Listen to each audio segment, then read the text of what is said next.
Hello and welcome to another episode of The Dome Show, a gaming podcast.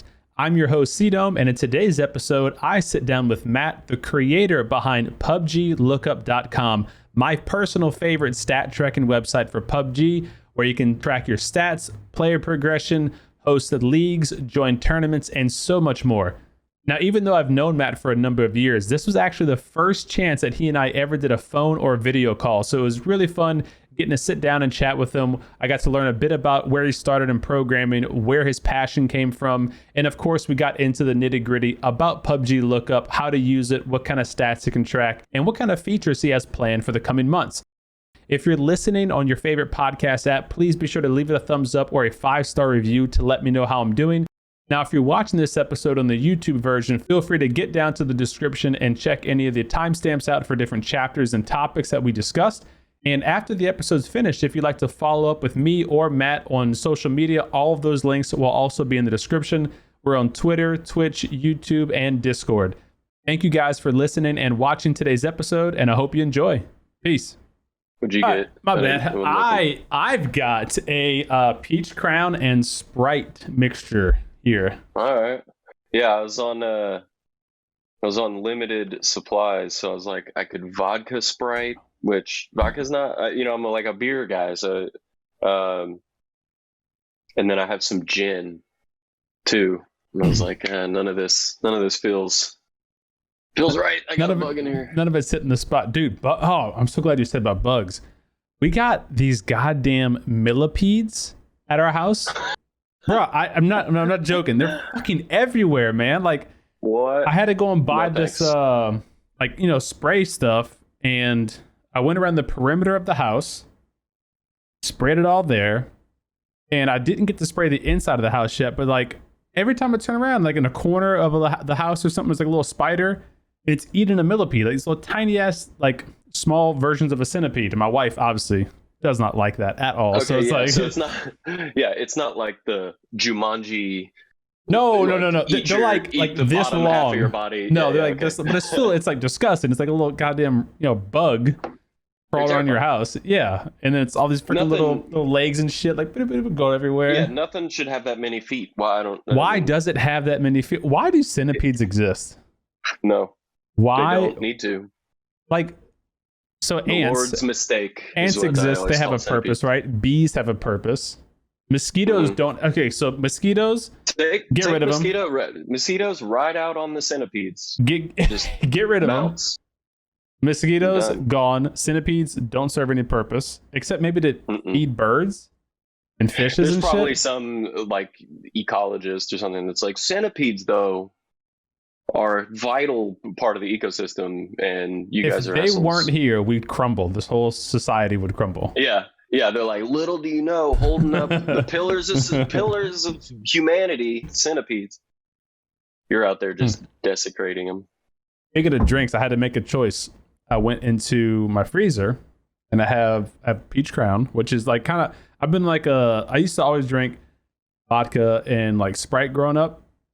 Like, yeah, vodka, Red Bull, and it's like my party year. Oh, you know what I mean? Like, well, maybe you don't. Yeah. My dad was an alcoholic, so vodka was always like readily available in the household. And so, like, at a young, like 15, 16, me and the friends would, not start drinking, but we'd drink a little bit here and there. It was usually from South Louisiana, my dude. I know but like, so vodka and Sprite was like my thing. And then when you started going to like clubs and that kind of stuff, vodka, Red Bull. And then I started getting into like Crown. And so now I'm on this Crown and Sprite. And then I saw that they had vanilla Crown, peach Crown, and they got a bunch of flavors of it. And so now I'm on peach Crown and Sprite. But one of my good buddies, Matt Ifos, if you ever see him in chat, he got me Maker's Mark is the kind of drink he got me is like a house gift or something like that. And I haven't tried it yet. I was like, should I try it? I was like, I don't know if I want to try it yet. I don't know what to mix with it, or if you're even supposed to mix it. It might be like one of those things you drink straight. I don't know, Yeah. See, now you got the whiskey guys are listening in. They're like, he's desecrating. Right.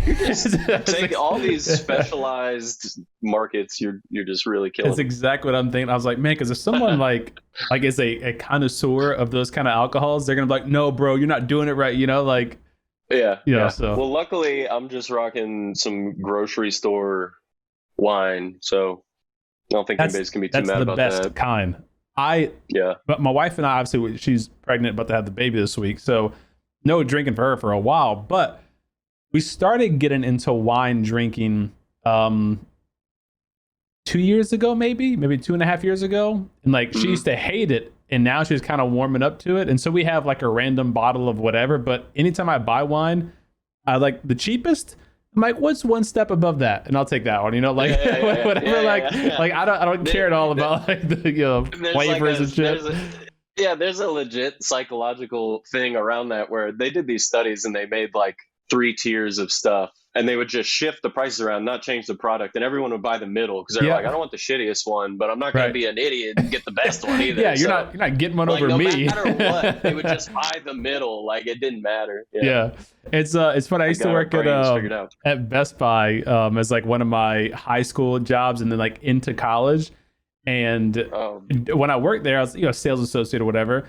And one of the things they trained you on was this thing called best, better, good. And like all the manufacturers know this, so they make products around this, and they make a best version of the TV, they make a better version, and a good version. And you as a shopper, you're like, all right, I can't afford that one, but I'm not gonna get the cheap. I'm gonna get the one in the middle, like worst one. Right, you always get like the one in the middle, like almost always. So it's funny how it correlates to like wine and freaking food you buy, all that kind of stuff. So that's interesting. Yeah. So you're in the Baton Rouge area, right? I was just about to say, you said you're South Louisiana, so I'm closer to New Orleans. Okay, closer to New Orleans. You said Best Buy. I worked at CompUSA, the one in Baton Rouge by that big mall. Is that even still around, CompUSA? No, I don't. I think they tore it down as they should have a long time ago. They're gone, huh? Yeah. I don't think it's there anymore. It's been a minute since I've driven through that. I haven't seen one out here in Houston or anything, but yeah, I'm actually in about 10 or 15 minutes away from New Orleans and about 45 minutes from Baton Rouge. So that kind of give you an idea of like where in between I am.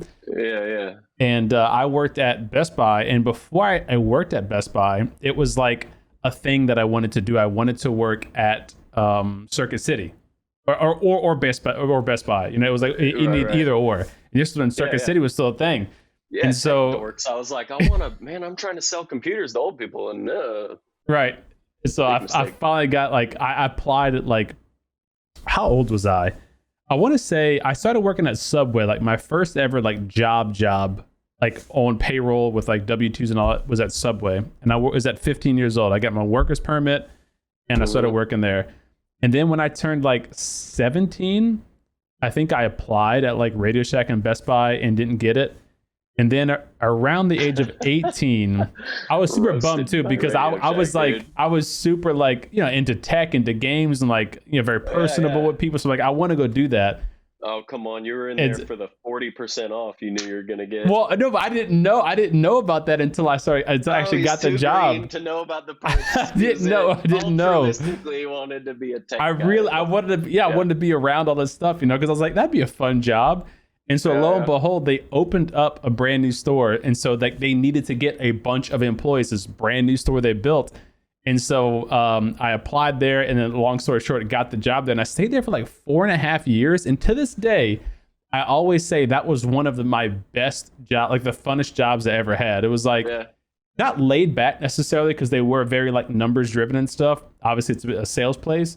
But it was a cool environment. You were around the TVs and the games and all the new stuff. If you're a tech person like I am, that was cool to be around that. And then you got all the vendor first look, so you got all the prototypes coming in, and then you got the discounts on top of that, which are insane. The discounts are absolutely insane. Man, I remember working at CompUSA and being in the Bose market, because Bose is just so marked up, and the Bose discount was just astronomical. So after a while, I was in college, or I think I dropped out of college by that point. I just had Bose shit everywhere for no reason, because it was stupid deals on it. Yeah, it was seriously 80% off or something to get a whole desktop system with Bose. Sounded good, but I don't know. Yeah, I got nothing against. I still have a Polk Audio. No, I have clips or Polk Audio. What do I have? I used to have clips. I think my brother has that. I have a Polk Audio system in my living room, like the traditional 5-speaker thing. Yeah, and that's from Best Buy. So this was like I don't know, whenever I was 18, I'm 32 now, so you do the math. Like, it's been there for a while, but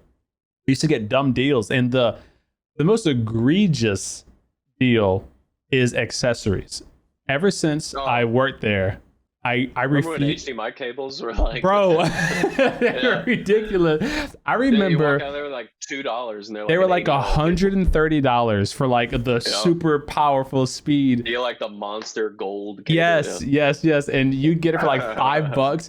And like in the back of your mind, when you're ringing a customer up, you're like, "This is robbery, bro. Like, this don't cost this much, For sure. Oh, dude, man. So much profit on those stupid cables. Much profit, man.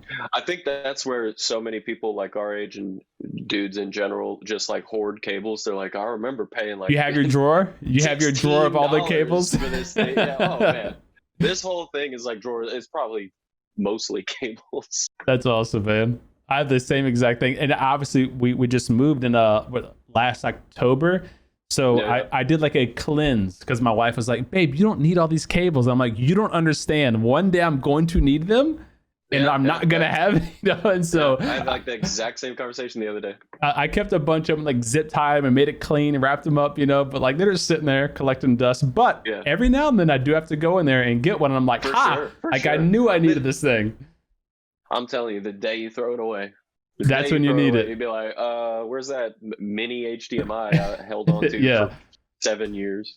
I can't think of the name of the goddamn cable. It's like a USB type something. It's like one of those weird curved USB. It's not like a type C. It's not like a type A. It's just weird USB cable that only some like chargers and old phones use. Every now and then I need one of those, and I'm like, thank goodness I freaking got that dang cable there. Like the square one? Like it's it has square, like curvy. But it has like a little curve on one of the ends or something like that. I don't know. Yeah, I think I have to use that for some lights. And I was looking for it the other day. I was like, come on, man. I have 1,000 cables. I can't find this thing. Right. Did you hear about, are you an iPhone or Android user? Do you care? I don't care. I'm an iPhone user. I don't care. I mean, I'm not like... Yeah, like a fanboy or whatever, whatever people use. So I've been like on iPhone I've had like Blackberries and stuff in the past, and then around like iPhone 5, I guess I jumped on board, and I've had iPhones ever since. But I've learned recently that the newer iPhones, they're talking about getting rid of the Lightning port and going to USB Type-C, or bypassing Type-C and going wireless only. Like wireless charging only, I mean. Yeah. And I'm like, man, why doesn't everything just use Type-C at this point? Everything made going forward should use Type-C. Like, I read this is probably I read that the like European Union or something is trying to like force or regulate or standardize devices to have you to run off USB-C. I think they're trying to like force it on Apple too. I don't know if it's like a economy that where we're just dumping cables into everybody has a different cable, and we're just dumping cables into landfills or something, or if it's a consumer protection thing. I don't know. At this point, lightning cables are ubiquitous. Like I can't tell you how many. I don't think I could count on my hands how many times. That's the wrong analogy. I can't count more than 1 or 2 times where I couldn't find a lightning cable like anywhere. Like none of my friends had one or anything. I mean, they're everywhere. But they only are used for iPhones. Yeah. Right? Like iPhones, iPads? They have a few things. It's all silly, but like the headphones, I've got like wireless. Oh, that's right. Keyboards. My wife has the freaking Apple EarPods, and it uses a lightning. Yes, that I just was using that at the gym. And I'm like, why the hell is this a lightning cable and not a Type-C? Okay, so they all use that. Oh, wow, okay.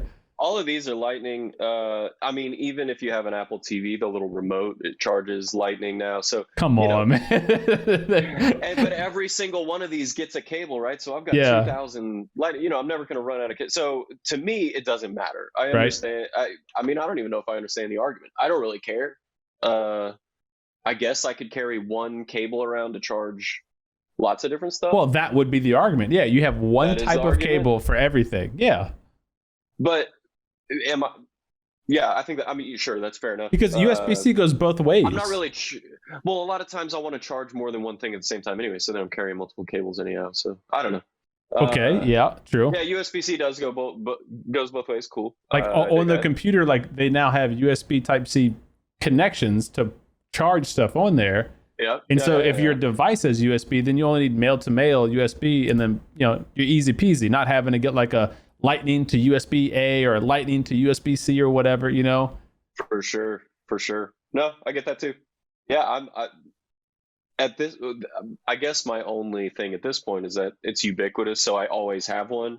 And I don't, it doesn't really bother me. But I carry around USB-C for my laptop charging, and I carry around a couple Lightning cables for charging a few things. So yeah, it would be nice to streamline it. I guess it's just never been like a friction point for me, and I've never really cared that I had to carry one more cable, because I'm probably carrying multiple, more than one cable anyways. You are, yeah, you are. But it would be nice eventually if one cable ruled them all, so to say. But yeah, it's probably a pipe dream. I hope they do it. I mean, I hope they do it. But at this point, it'd almost just be a hassle, because I have to replace all the cables that. Yeah, right. Then now I have to have both. Like if I want to charge my headphones anywhere. Well, these are wireless, so I would take wireless. I mean, I'm set up to be everything wireless. So do you think it charges fast enough? For how I use it, yeah. I mean, I just put it, like mine lasts all day, and then I put it on when I sleep, and if I'm in the car, I'm charging the whole time anyhow too. So I don't, like, for my personal use case, I totally understand everybody that would have like hassles with it and everything, but my personal use case is fine. I would be fine with just all wireless, and they sell, the magnetic wireless portable battery packs and all that now too. Yes. You're just adding accessory. You're just paying into the machine, but right. They're going to get their money. No question about it. They're going to get it one way or another. They're going to get their money. So yeah, it doesn't matter how they, they could probably charge if they man, y'all want to talk about if they took the ports off and they were like, now you have to pay for a wireless charger too. That's like $80 or something, Right. Because not everyone has wireless chargers. Everyone has a USB power brick, but not everyone has a wireless charger at the house. Not a whole lot. I would venture to say most people don't have one. I mean, yeah, probably cheap. don't. You can get them cheap. You can get them about as cheap as a cable these days, and they work fine. But they only charge like one device at a time. They're slow. Like I can't tell you how many times I've been like in a pinch, had like low battery because I didn't get to charge it the night before or whatever. I was too lazy to charge it, and I could just pop it on like the high speed charger for like 10 minutes. And I'm like, boom, I'm juiced up. I'm ready to go the rest of the day or something. Yeah, I think, I don't think Apple's going to remove that port entirely until they have a full ecosystem of everything being wireless. Well, they removed the headphone jack. Well, they had a full ecosystem of wireless headphones already at that point. Oh, okay.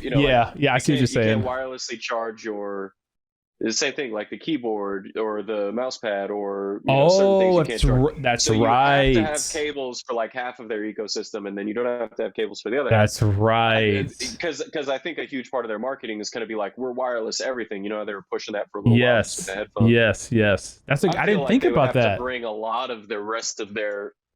What am I sliding on? Dog bones, Archer? What kind of dogs you got? Oh, it's just one. He's a mutt. He's I don't know what he is. He's a little it's just Come here. Hey, buddy. He's not interested. I'll get him over here in a little bit. All right. He's a mutt. He's like a brindle 25-pound guy. Okay. Come here. Hey, come see, bud. He's sleeping under the like, Dad, I'm hanging out. Like I have all sorts of desks in here, and he's got his bed like tucked away under one. He doesn't like coming out. So what, you got a little office setup going on there? Yeah. I work from home. I don't know. I got some music gear and mainly this is where I play PUBG and everything. So What do you dabble with on I music got gear? extra monitors and everything. You said you got obviously the guitars behind you. Like, do you do other instruments or is it Oh just yeah, guitars? well, I have like a keyboard setup over there that I'll record with every now and then under that lamp is a big, you know what an orange cabinet is? Does that ring? Nope. Right up my You head. ever seen like a rock band on stage and their actual speakers are the color orange? Yeah. Like Yes. around the edge. Yes. Yes. I So have. those are the brand name is Orange, and that's Okay. it. So like a cabinet of speakers is typically just four. It can be any number of speakers. There's typically like four speakers in a cabinet, and then you plug an amplifier into that. So it's just the sound output. Okay. And that's like a road case for that big speaker. I don't know. I've got amps under this and that amp, and I got stuff everywhere. I need to sell some things. Anybody want some music gear? Hit us up. Do you ever record stuff like with the hopes of putting it out in the wild, or is it just like a personal, like just for fun kind of thing? Yeah. Just for fun. Okay. I was in bands in high school, like everybody who ever had a guitar in high school was. Right. And then I was in a band sort of in college. So I dropped out of college to join this band, kind of. I originally did I did their website and their t-shirt designs. And I want to say I did an album cover or two. Their posters and stuff like that. And then I went on tour with them and I sold merch and I did kind of like a sort of tour management. Not really. It was more like a merch guy, did lights during the show and stuff. And, Okay. Because I played guitar, knew all the parts and everything, their bass player ended up quitting. So I played bass for him for 2 or 3 tours. So yeah, I've just like accumulated gear over time, and now I can't play it, and it's just embarrassing. Like people are gonna think I can actually play any of this stuff again. Wait, do you ever do you have friends or acquaintances that will do shows in your town, and do you go and like sub for some of their people sometimes? Like, do you play at all like that? No. Okay, no, all right. No. I mean, I have like I've got buddies that are still in it, and if they're in town, I'll go see them and stuff like that. And some of the, at our age, right, if you're still doing it, you're either big or it's just a hobby, hobby thing. Yeah.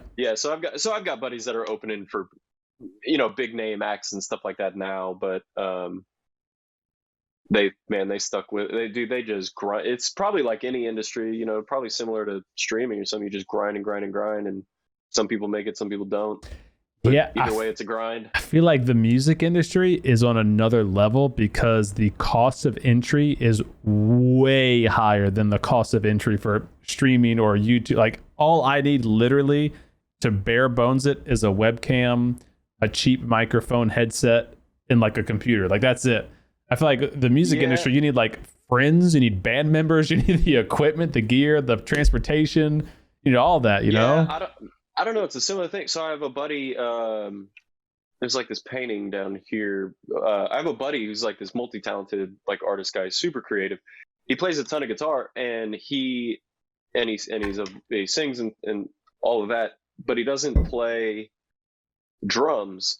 But now you can, essentially have like an artificial intelligence drummer in your. Yeah. So like if you can just record a cool riff and put it and run it into your system. So really all you have to have is a guitar and a computer. I mean, you don't even have to have an amp. Now you can plug your guitar straight into your computer, and your computer will pre-process everything. So you've got distortion, you've got delay, you've got psychedelic type effects, So you can get any effect. You can get a bass line written for you. You can get drums written for you. You can type out the drum. So like on that keyboard, I play mostly drums on it. On the keyboard. Yeah. So it's just like a MIDI. You ever seen people like with the square like Ableton MIDI pad? Yeah. I know what the MIDI pad is. Imagine that was just a keyboard and you mapped everything to a keyboard and like your snares. Okay. So you can play like that and like loop things and compose things together. So you don't have to like turn 10 fingers into a full body drum kit. But right. Yeah, it's pretty cool. Yeah, that's really cool. I didn't even think about the software part of it, how much that has probably revolutionized the creation of music. That's a great point. Yeah. So you really don't need that much now. No, you don't even need a guitar. I swear to God, I've made some of the cooler things that I thought I made that were cool, that are like aren't cool, but like for me on an iPad and cool. Just on GarageBand, like legitimately on an iPad on GarageBand, you can like strum a fake guitar. Oh, you can play a cello. You can do all this, and you can make some cool. I mean, you can make some cool stuff.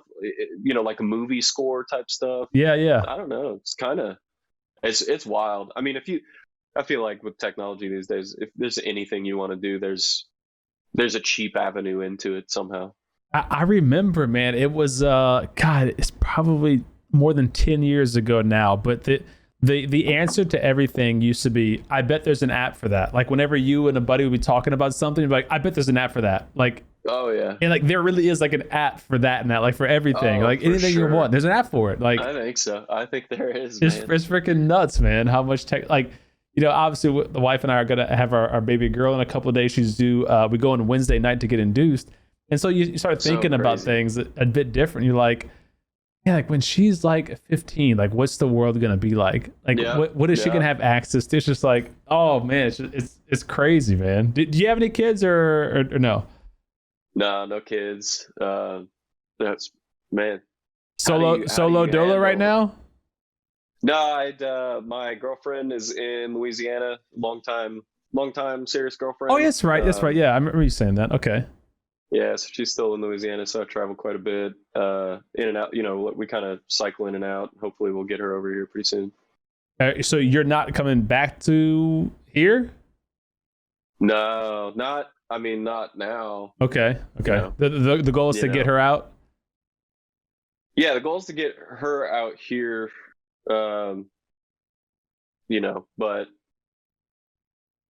I mean, like nothing's off the table, right? You know, we kind of go with the flow. So, you know, if life brings us back to Louisiana one day, you know, I understand.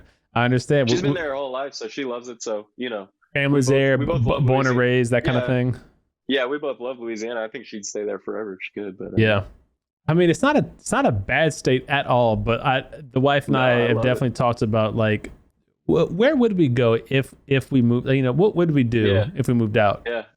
Yeah. I just want to experience different things, and you know, move around, figure out where things are stable.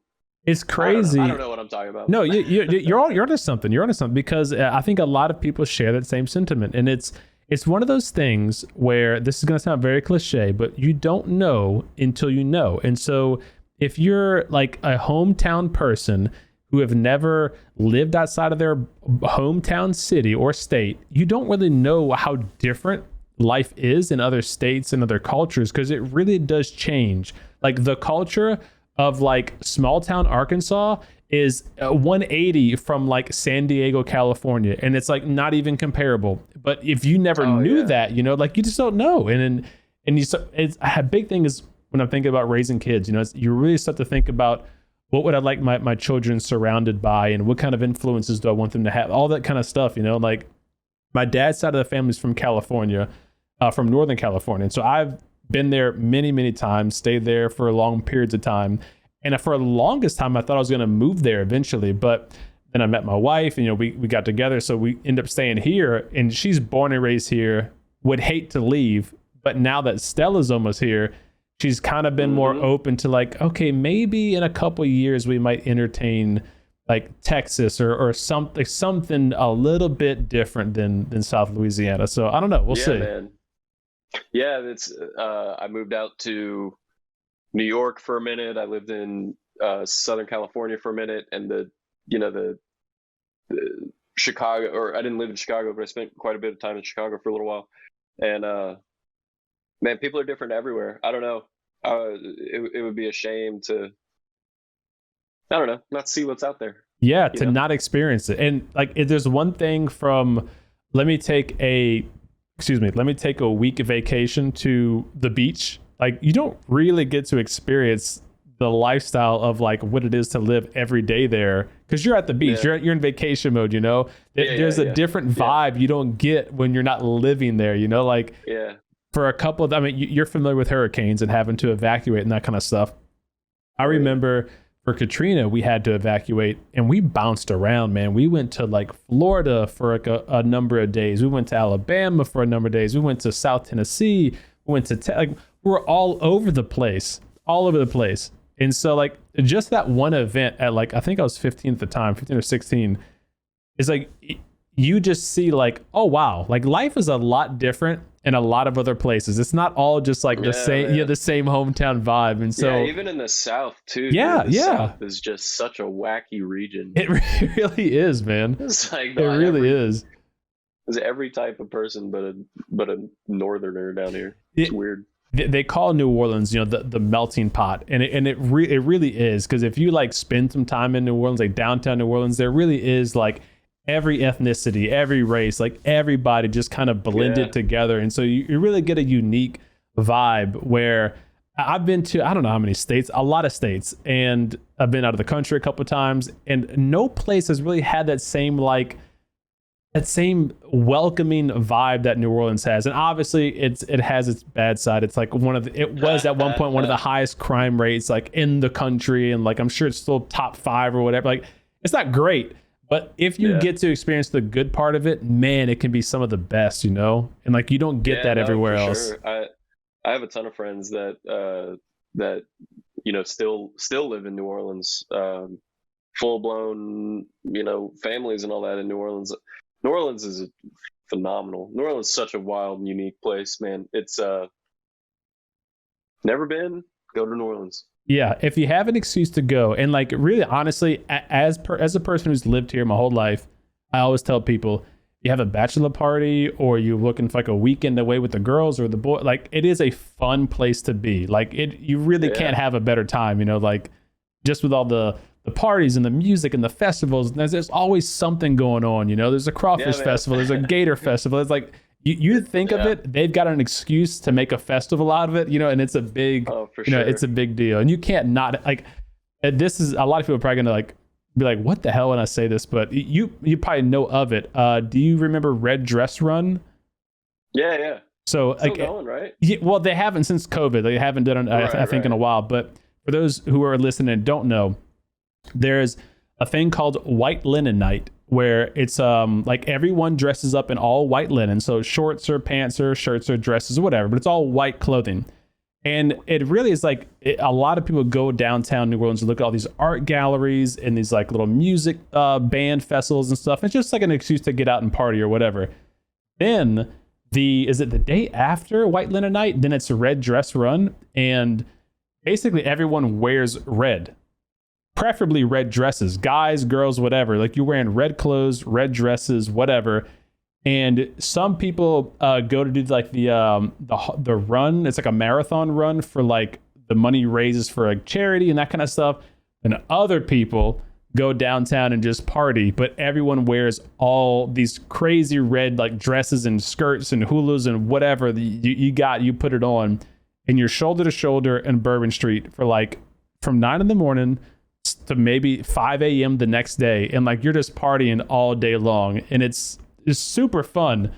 But now that I've got like 32, I'm like, I don't know if I'm gonna be doing that ever again, But it's one of those things where like, if you're here just for a vacation, it's a great event to like be a part of, because it's just wacky, like you said. Like it's just one of these weird things that you don't see anywhere else. Yeah, it's a super trip. And Lafayette, you familiar with Lafayette? Yeah, Lafayette's the same way. It's, man, if they figure out a way to have a festival, they're gonna have a festival. 100%. Yeah, Mardi Gras is a great time to be down here and all that kind of stuff, man. So switching gears a little bit, you mentioned, because obviously people are listening are probably like, what the hell are we talking about? I thought this is going to be about PUBG. Yeah, I was thinking, did we start? Is it and I forget people are listening to this too. Yeah, so they're not good. The visual vibe, but we're just vibing, man. We're good. We're chilling. So it's an entertainment hour. Yes. Let's entertain. Let's get to know each other. So PUBGLookUp. You mentioned earlier when you did the band tour that you did like their website and stuff. You obviously fast forward to today. You have this fantastic tool, this website that allows for like console players, PC players, whatever, to track like everything that they want to track about PUBG, like all kinds of stuff. And we'll go into the details later. But before you got to that point, how did you get into like the web design, web development? Did you go to school for this, or is this like on the side something fun that you did? Like, what was the process there? It's kind of an amalgamation of everything. When I want to say 15 is when I made my first website. So, man, that's 21 years ago. Yeah. I made my cousin's band's website. I was in high school, and that's just the first one I remember. I don't think I clearly remember saying like, this is what this is what I'm into. And that's early internet days, for listeners out home. Yeah, there's no like GoDaddy.com. Like you can't just 21 years ago is a while ago in internet terms. So yeah, there's no Squarespace. None of that shit. Like yeah. Well, it's like GeoCities and stuff like that. So I kind of got into it then. That was the first kind of flavor of it. And then I was playing this PC game. It was this first person shooter called America's Army back then. Man, it must have been America's Army. Yeah, it must have been early 2000s. Okay, I don't remember that one. Let's go 01, 02. Okay. I don't know. I'm tempted to look it up. I'm gonna look it up right now as we're chatting. Go ahead. Yeah, America's Army. It's probably some like sniper in the name. Was a later installment. October 1st, 2015. That's not right, huh? No, that's way too late. Okay. I swear to God, this was just straight up Army propaganda. I'm pretty sure the Army. I'm not even joking. I'm pretty sure the Army like made the game to be. America's Army. Oh, July 4th, 2002 was the release date. July 4th? Are you kidding me? No, I'm telling you, it was propaganda. 100%. Yeah, dude. I'm pretty sure the U.S. military like paid to have it made, and then they had a special forces release or something, and it was really fun. They had clans, and they had all that type of stuff. Wow. You could run your own servers. So then I got into running my own server, and then I ran my own clan. Okay. So then I made a website about this, and so I don't know. I kind of just stuck with it, and then in high school I took programming courses. The actual only programming courses I ever took were in high school, and then in college, I originally went for graphic design. I was gonna be more design focused. A long story short, wasn't super into it. For various reasons, I was focused on. I went to LSU, so it was a lot of non-design oriented stuff. It's a lot of take this biology class, take this English lit class, yes, stuff like that. That I just wasn't particularly interested in. I was like, this isn't going to help me. I don't know, rebellious kid type stuff or whatever. So I dropped out. And did the band thing, and then I signed up to go to Brooklyn College in their computer science program. Moved to Brooklyn. Long story short, fell through. Ended up in Houston, and I essentially self-taught programmer. So, got my first salary job for programming in 2009, and then I've been doing that ever since. So you went to school for basically 2 courses, which didn't teach you much. It taught you that you didn't want to do all the other bullshit. You wanted to do just programming and just like the design part of it. Yeah. Basically. And then you self-taught for the rest of that, and then got your first gig. Wow. Okay. Yeah. And so did you ever have to do well, obviously you did, but like what kind of continuing education courses? So for people at home who were like, man, I've always wanted to do web design or graphic design or whatever. Like, what avenues did you take to really like harness your skills after that? Like once you started doing it on your own? Man, it's a tough industry to kind of explain. A lot of people have different avenues to how they either fall in love with it or it's just a job or whatever. for me, it's like a big passion of mine. I really enjoy the problem solving aspect of it. So I just never stopped. It's like like the lock picking lawyer. Have you ever seen that guy on YouTube? No, You never heard of that? never heard of it. I think he is an actual lawyer, but he picks locks on YouTube. He's a huge following, and he never shows his face. And anyway, so he just picks locks on YouTube, and he's like, he never shows his face. Yeah, and he's like the best. He did a TED talk, and he hides his face in the TED talk because he's real private. 3.9 million subscribers on YouTube. The lock picking lawyer. Wow. Yeah, he's a thing. So, but he just likes picking locks, and he's like the best at it. I don't know if he's actually the best at it, but he's the best. He's certified the best. He's certainly the best. But it was kind of like that for me, where I was just super, super into it. Like I'm still into it today. I do it for fun. So I always just wanted to know what was coming up. And it's been cool to be in kind of my age bracket for the internet, because I remember before the internet, I remember the internet coming up, and I know now. So one of the main things about this kind of profession is you have to know what to filter out. I mean, there's a new thing every day with the way the web's moving and technologies on the web and libraries and different resources and tools and even languages. So you have to kind of know what to filter out, what you should and shouldn't focus on, and what things you should and shouldn't learn. And you kind of hit a point where the tools, are just tools, and you have a kind of a palette to work with of various different things. So, yeah, I lost my train of thought. I think I got COVID brain. But, it's all good. Yeah, for those who are listening, he's getting over COVID. He stuck it out for this interview through COVID. The soldier. But yeah, no, what did I do down the line for anybody else interested? I just fell in love with it. So I built stuff all the time. I built stuff for myself. I mean, that's how PUBGLookUp came around. I was just building something for myself. I started playing PUBG.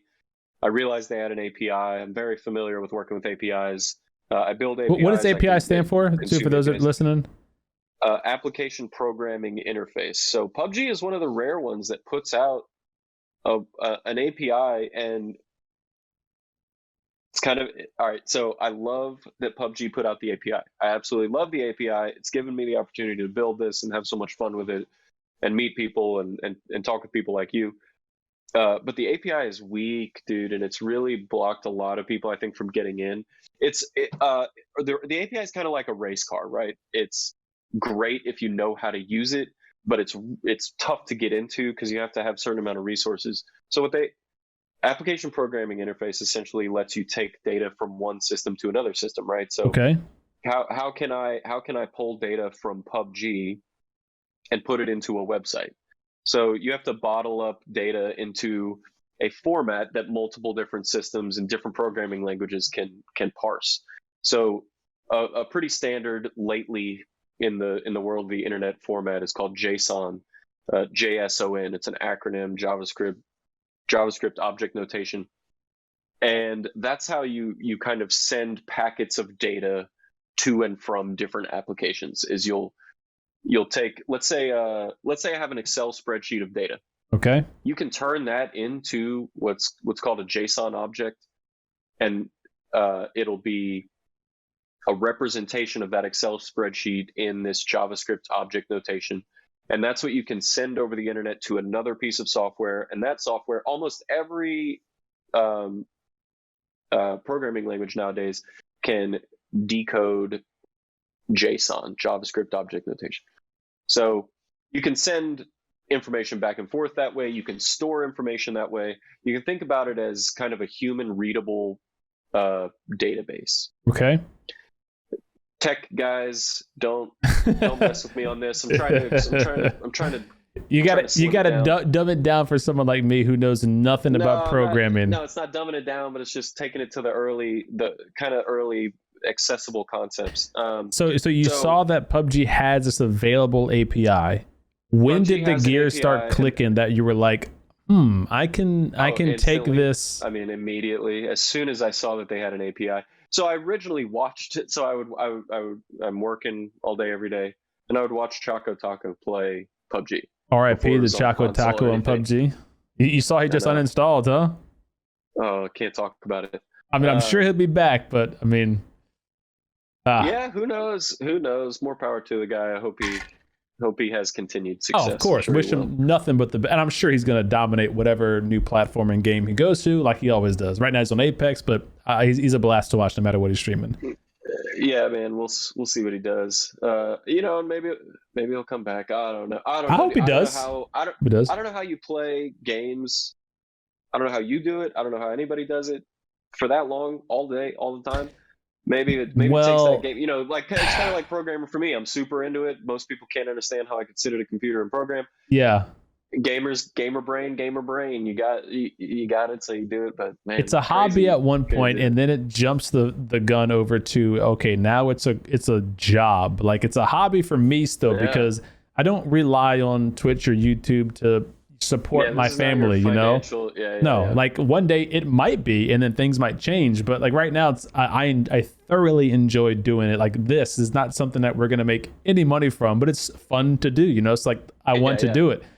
But someone like Choco who's been playing PUBG since 2017, that's 5 years, and with a game 8 hours a day, at least 8 hours a day. God. Yeah, and like then the frustration just kind of builds up, and so you can understand how someone in his position would be like, you know what, I got to take a mental break away from this game. Enough's enough, enough's enough. Well, I think he won't hear this, but if he ever heard, I think he's probably thinking in his head, I can't play it.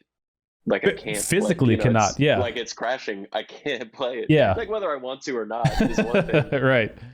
But he's like, I can't even. It was the straw that broke the camel's back. This is like his excuse to, not excuse, but like his reason to be like, okay, that's it. Like I've been wanting to try out new stuff. Let me try new stuff. He's been talking, about moving to something else for so long that I think everyone should, man. Everyone should. I think he's probably said this before. I mean, he is at the place where he can kind of go wherever he wants. And do whatever he wants. Yeah, he'll be successful. Retire. Maybe. I mean, who knows how much money he's made or makes? But I mean, yeah, I hope he's done well enough for himself where he can. But like, I think he's at part of the size too, where there's this weird, like, if you're a streamer with like say 100 to 200 viewers, but you only stream one game, you're in a really dangerous place where if you do make the jump, you're going to lose 50-60% of your viewers go into a completely new game, like potentially, and that can be a huge hit. But if you have 4,000 to 5,000 viewers, you might still lose that same percentage, maybe a little bit less because you're this bigger known person, but you have more sustainability going to that new platform. So like someone in his position, go to Apex, he's going to be fine. Fortnite, whatever he does, he's going to be fine. But if I were to do it, like going from 30 viewers, to like 4 viewers, you can't support yourself. Like if you theoretically were supporting yourself on that, you couldn't do that, So like thankfully he's in a position where he can, but a lot of people aren't. Yeah, I mean, he's doing fine, dude. He's got to be doing fine financially. I don't think there's any, I hope he's enjoying what he's doing, because I don't think. Well, if you watch him like on Apex and stuff, sorry, I didn't mean to cut you off. If you watch him like when he's streaming Apex, it looks like he's having a ton of fun now. Like not that he wasn't having fun in PUBG before, but you can tell like the vibe difference when you got like a brand new game, something you're into, you're getting better at. Like there's a different flow of energy versus like, all right, let me sign on and wreck some kids, and like, oh, the game crashed. Oh, there's a different flow, So I mean, I'm happy for him. I wish him nothing but the best. Yeah, agreed. So agreed. back to PUBGLookUp. So you got the idea. Obviously, you already knew how to do this. You saw the API. You love playing PUBG. You love watching Choco Taco play PUBG. You go, you know what? I can make something really cool. Did you decide to make a website for everybody at first, or was this like a little small passion thing? You're like, let me see what I can dribble down from this for me. Yeah, it was me and my buddy that still play PUBG. Him and I play, and I just made it for myself. I was trying. And man, in the early days of PUBG, nobody knew how to do it on controller. No one knew how to. What to focus on to make you better, what the how to handle recoil, how to handle rotations, how to handle it and stuff. Yeah. It was all different on controller for whatever reason. I mean, maybe not rotations, but the meta is dramatically different. It's way different. Remember that early meta where the cars were it's toxic. Every middle circle was like God, it was toxic. Cars, because people couldn't figure out how to handle the controller. So I was like, man, I want to take all this data and make some stuff.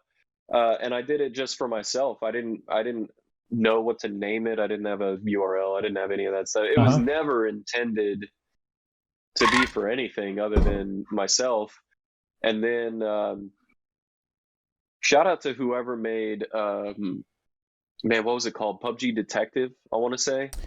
There's PUBG Detective. It was an early one. I don't think it's still around. Let's see. I know PUBG Data Mine, PUBG Detective. Let me see. I don't think it's still around. PUBG, I'm for sure. Oh wait, hold on. Oh no, it's not around. Updated 2 years and 4 months ago. No, not around. Oh.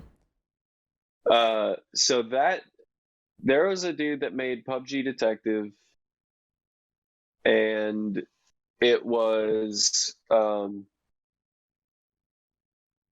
just knew I wanted to make one. I wanted to make one with the skill set that I had, similar to that. I wanted to show more data and stuff like that. So yeah, I found the API, and then the thing that I was mentioning about the API and the whole JavaScript object notation, the whole JSON thing and all that, is that the API gives you a little bit of data early on. So meaning I can request your season statistics. Mm-hmm. I can request your lifetime statistics with an asterisk. I can request a list of the IDs of your recent matches, and then I can request information on individual matches. But the information you get back is like overview information. So if you go to a match report on PUBGLookUp, if you're on your computer, the top left window where it's kind of the match overview, that's essentially the data you get from the API. And then from PUBG, it says, here's a place where you can download essentially a record of every single thing that happened in a match. So every single player, where they moved, what they picked up, what they dropped, where they shot, how often who they shot, what they shot, how many times they shot, what they used, did they walk, run, did they swim, did they drive, so everything that players do is tracked. Each player is tracked to that level. So 100 different players, forget bots, let's just act like there's all players.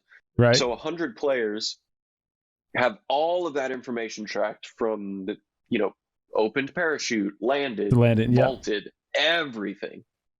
And then there's game stuff that is not related to a player. So when a care package drops, when the circle changes, when it starts closing, when it stops closing, when a new position's picked, red zones, those types of things are all kind of map/environment things. And then there's player things. So you can download essentially a document like this, and it's a huge document. I don't have one in front of me, but it's hundreds of thousands of lines if you broke it out into individual lines of activity throughout the whole match. So the challenge with the PUBG API is you have to know how to deal with that file to get all the information out that I display. Yeah, you make it sound very confusing when you just said all that. But when I'm on your website right now, it's very intuitive to what I'm looking for, to what information channels there are, what little columns and rows. Like everything's like, oh, I want to look at my weapon stats for that game. Let me click here. Yeah. I want to look at how was my accuracy, my time, all that. It's very well thought out and organized on your website. Yeah, well, it's been really fun because it's essentially just this huge well of information, right? How, you can think of, if you had every little piece of information from the game that you could reasonably have, what would you show? Well, and then it's just, the programming knowledge to be able to compile all that together. Right. It's the only leg up that I have. I mean, I think anybody could probably do this. If I sat with you for an hour and I was like, here's what it looks like, you would probably be able to get into I don't know, a Google spreadsheet or something, and create something similar. Honestly, Well, maybe not something similar. Maybe something that slightly something super useful. resembles. You know, the guy, the skilled ID. You know what I'm talking Yes, about? yeah.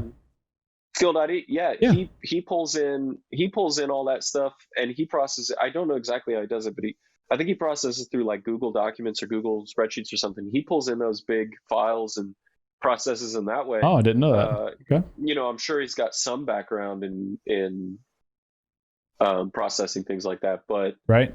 yeah, it doesn't take, you know, it doesn't, he, I don't think he wrote, you know, code and things like that. I think, or a whole lot of code, you know, like on the same degree that mine's essentially all code. I think he pulls things in, aggregates a lot of stuff. His stuff's really cool. So what, like, are you the only person who's developing this website? Have you had any outside help, or is this just like on the weekends, on your nights off, like whatever, you just grind this stuff out yourself? Yeah, man. Just me. Wow, because I remember like the way I think I got really introduced to you was I think I used your website first, and then we used it for the OGC tournaments back in the day. I think I used it first. We're chatting about That's it, right. and then it was like, oh, I can do tournament. Like you were like, oh, I can do tournament stats and stuff because you saw me running I tournaments. built a lot of that for you for the OGC stuff. Yeah, I forgot about that. Yeah, because like for those who are listening and don't know, back when I started on console, I and a couple of buddies of mine ran a tournament group called OGC. And we would run, you know, console tournaments like every weekend or every other weekend. And a big struggle as a tournament host and as the organizer was, how do we track everyone's stats properly? Because like, you know, you got to give uptime or real-time updates to like the viewers and the players and where everyone's standing. And like, because these matches or the tournaments only last for like 3 hours. It's not like a PUBG esports where it's like a whole weekend of events. It's like, no, we got to get everything done like now in like a 3-hour window. And I remember you were like, man, I bet I can build something like really useful that you could use, that you could like have all the player names in. Cause I was like legit on Excel. I was like typing in each player name and it had to be the right spelling and all that shit. I think you were legitimately having people take screenshots of their end of the end screen. Yeah, like it was very rudimentary, very rudimentary. And you were like, listen, I can probably put something together really, really well. And then like fast forward to today, you have a tournament section on the top of your website where you can host tournaments and you can like have all the stuff dribbled down, easy peasy, all the player names imported. Like it's super, super intuitive. And 3,184 tournaments. 3,184 tournaments have been hosted on using your website, using PUBGLookUp.com.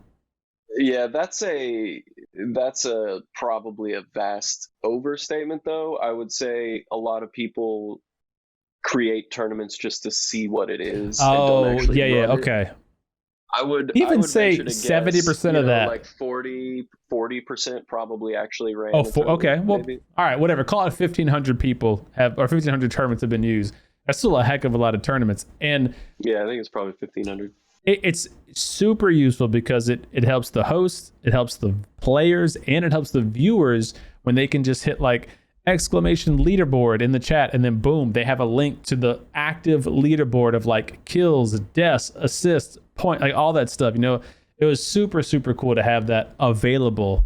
You know, to me at the time as a tournament host. I mean, you've always been super open about like what your capabilities are, like what, like I don't know if I can do that. Let me see. And like a couple weeks later, you get back to me like, listen, I got this shit figured out. Look, check it out. Like it, you know, like you very rarely were like, no, we can't do that. You know, like you kind of just figured it out. Like I don't know. It's been super cool. And that brings me to my next thing is, for those who are listening, you may already be aware, but PUBG does not have a standardized leaderboard like it did when it first came out, 2017, 2018.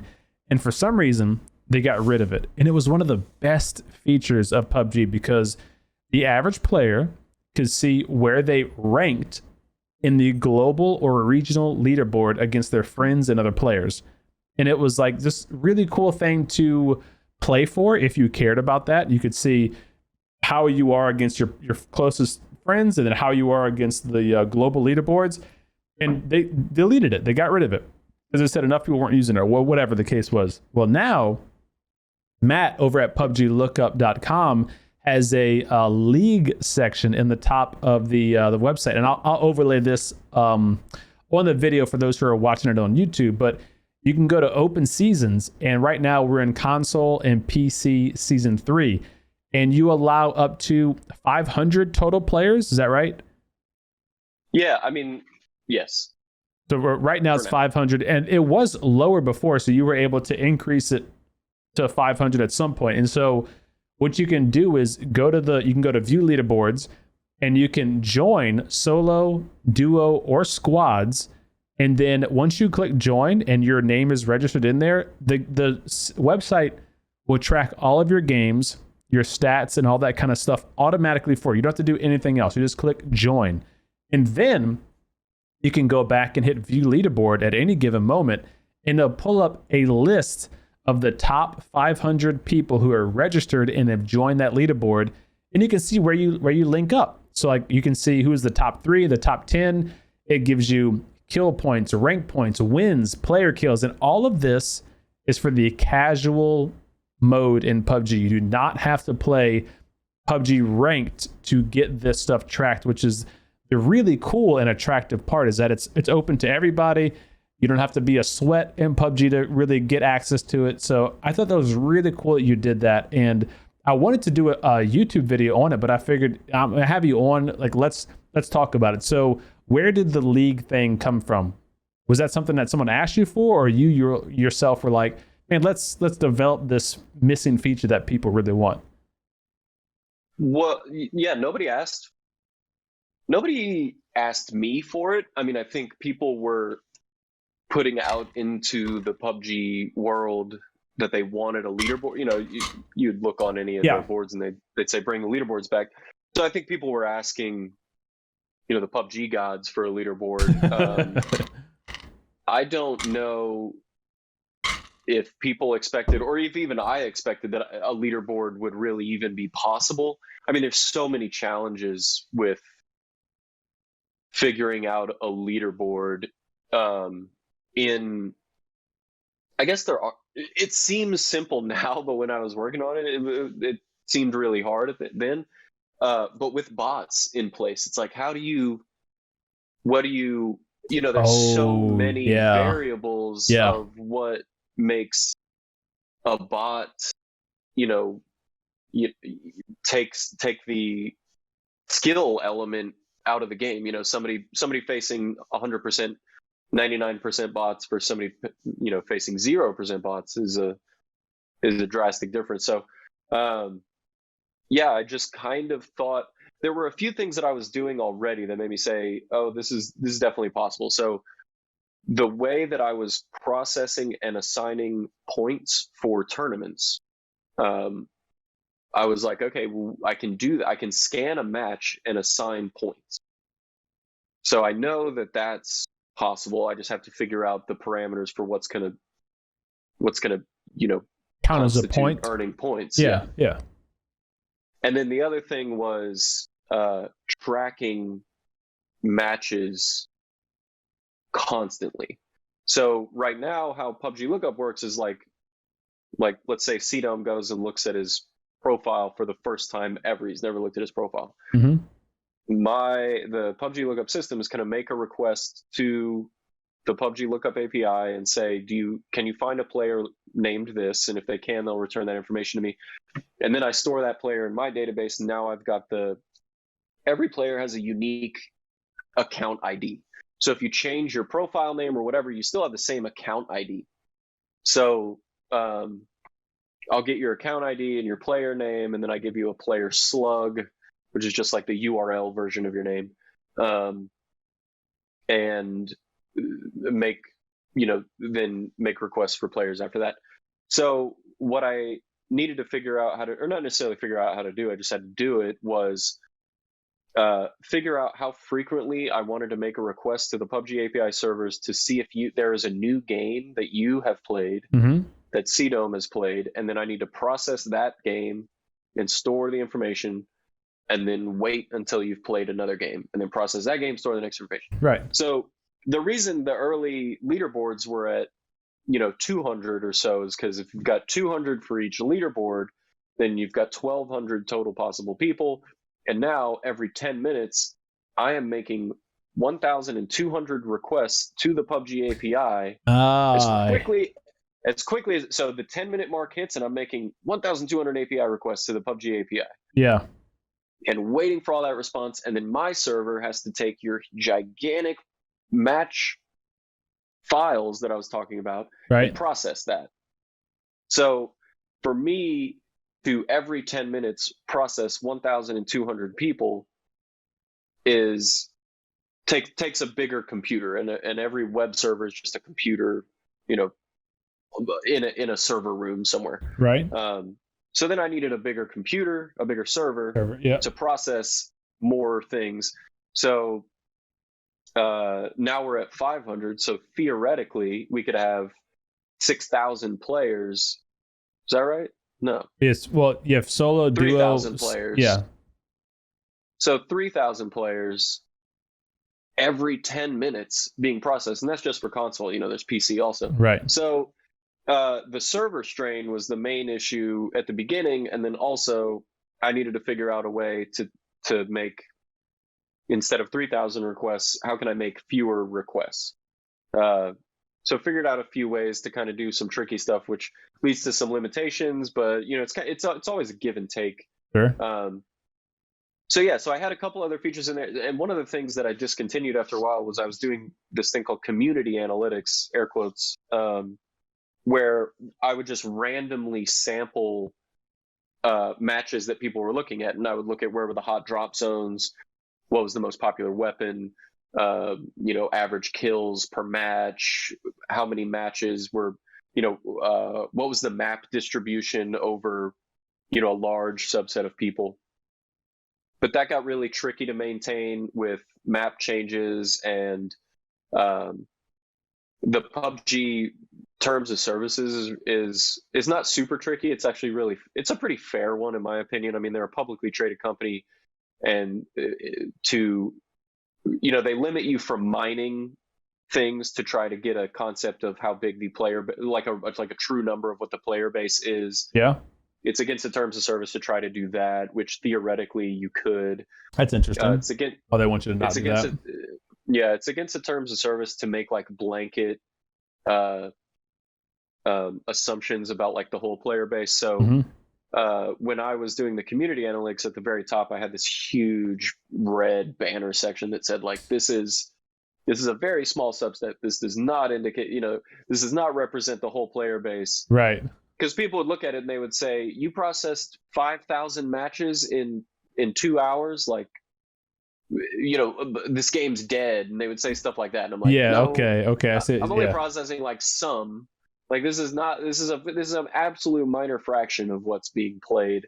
That's my favorite comment when people say this game's dead on social media.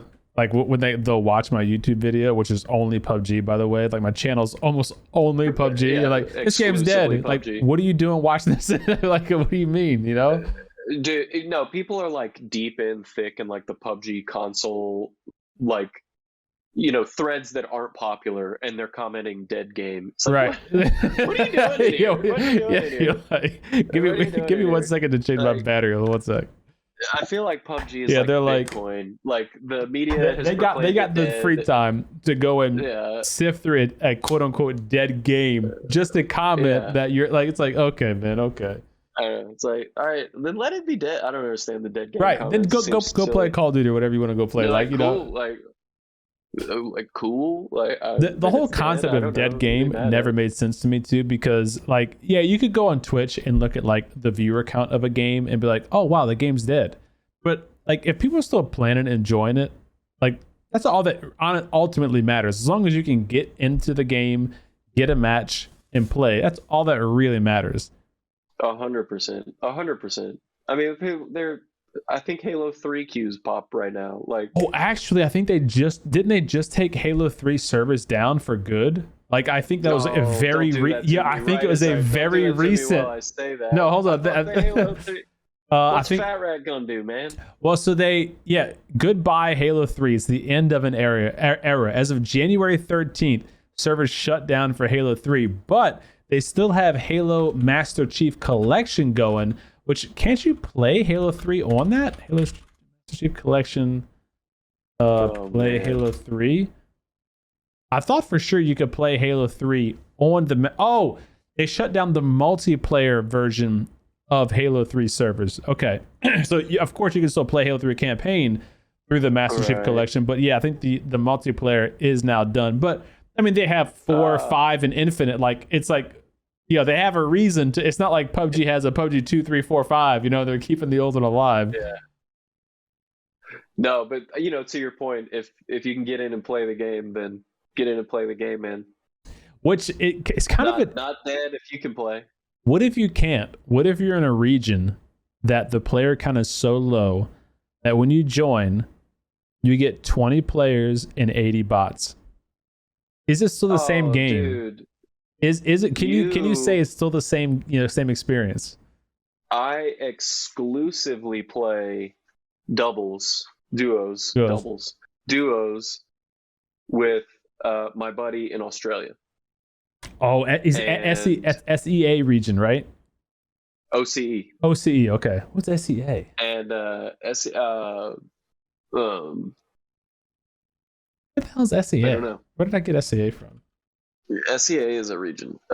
Southeast Asia, untouchable. Of course, it's Southeast Asia. Yeah, the goddamn acronym. Yeah, I don't get a whole lot of English isn't super prominent out there, and I don't have multilingual on.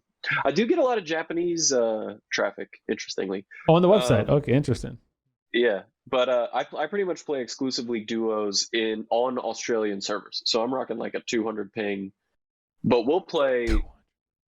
See, I am such a minority. I don't mind bots at all. Bots don't bug me.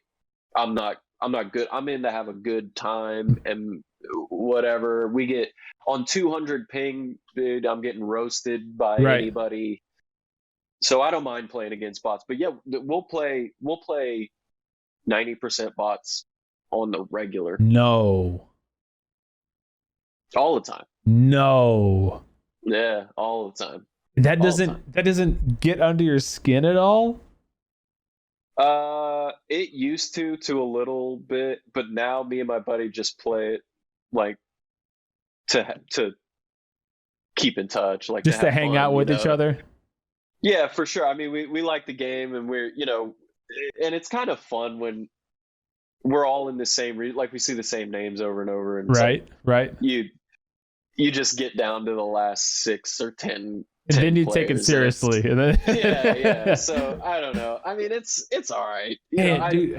Bots have never really bothered me. I mean, maybe that's a bit of an unfair. Bots have not bothered me the way it would bother somebody that's like really good at the game. I mean, I'm not very good at the game. Okay. It's for fun. It's really just for fun. I mean, maybe I just think I'm not good at the game because I'm getting smoked on the 200 ping, but that's definitely not helping. That's definitely not helping. No, it's not helping anything.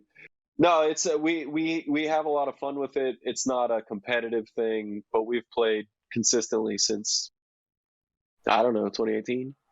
You met this friend on PUBG, or y'all were friends before that? No, we worked together. He's my homie. Oh, gotcha. Okay. So this is a long-standing friendship, and y'all just extended it to PUBG. Yeah. I've known him I've known him in real life for I don't know, might be around 10 years, maybe something like that. Okay, so a real good friend. Yeah, and we've worked together since. He's gonna kill me. 2016 or 17. You don't remember the first day we started working together? God damn it, Matt. Yeah, and I hired him.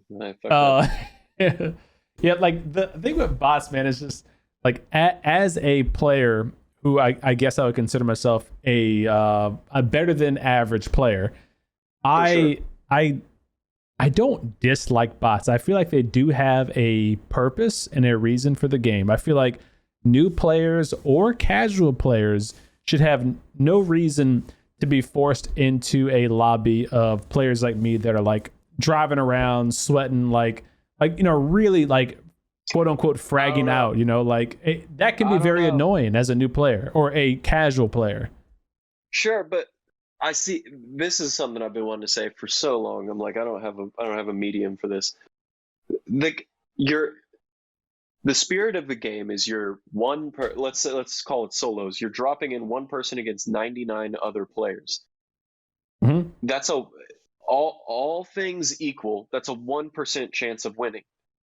People that are pissed that they're not winning all the time, or people that are pissed that you can ask PUBG this. PUBG, if you know someone to talk to at PUBG will tell you this. The majority of players, especially before bots, the vast majority, it was something like 80% of players never got a chicken dinner. Never 80%. Got a chicken dinner. It's a huge number. It's a huge number. But you got to keep in mind, those are people that played one time and never played again. Okay, yeah. Those are people that played 10 times, never played again.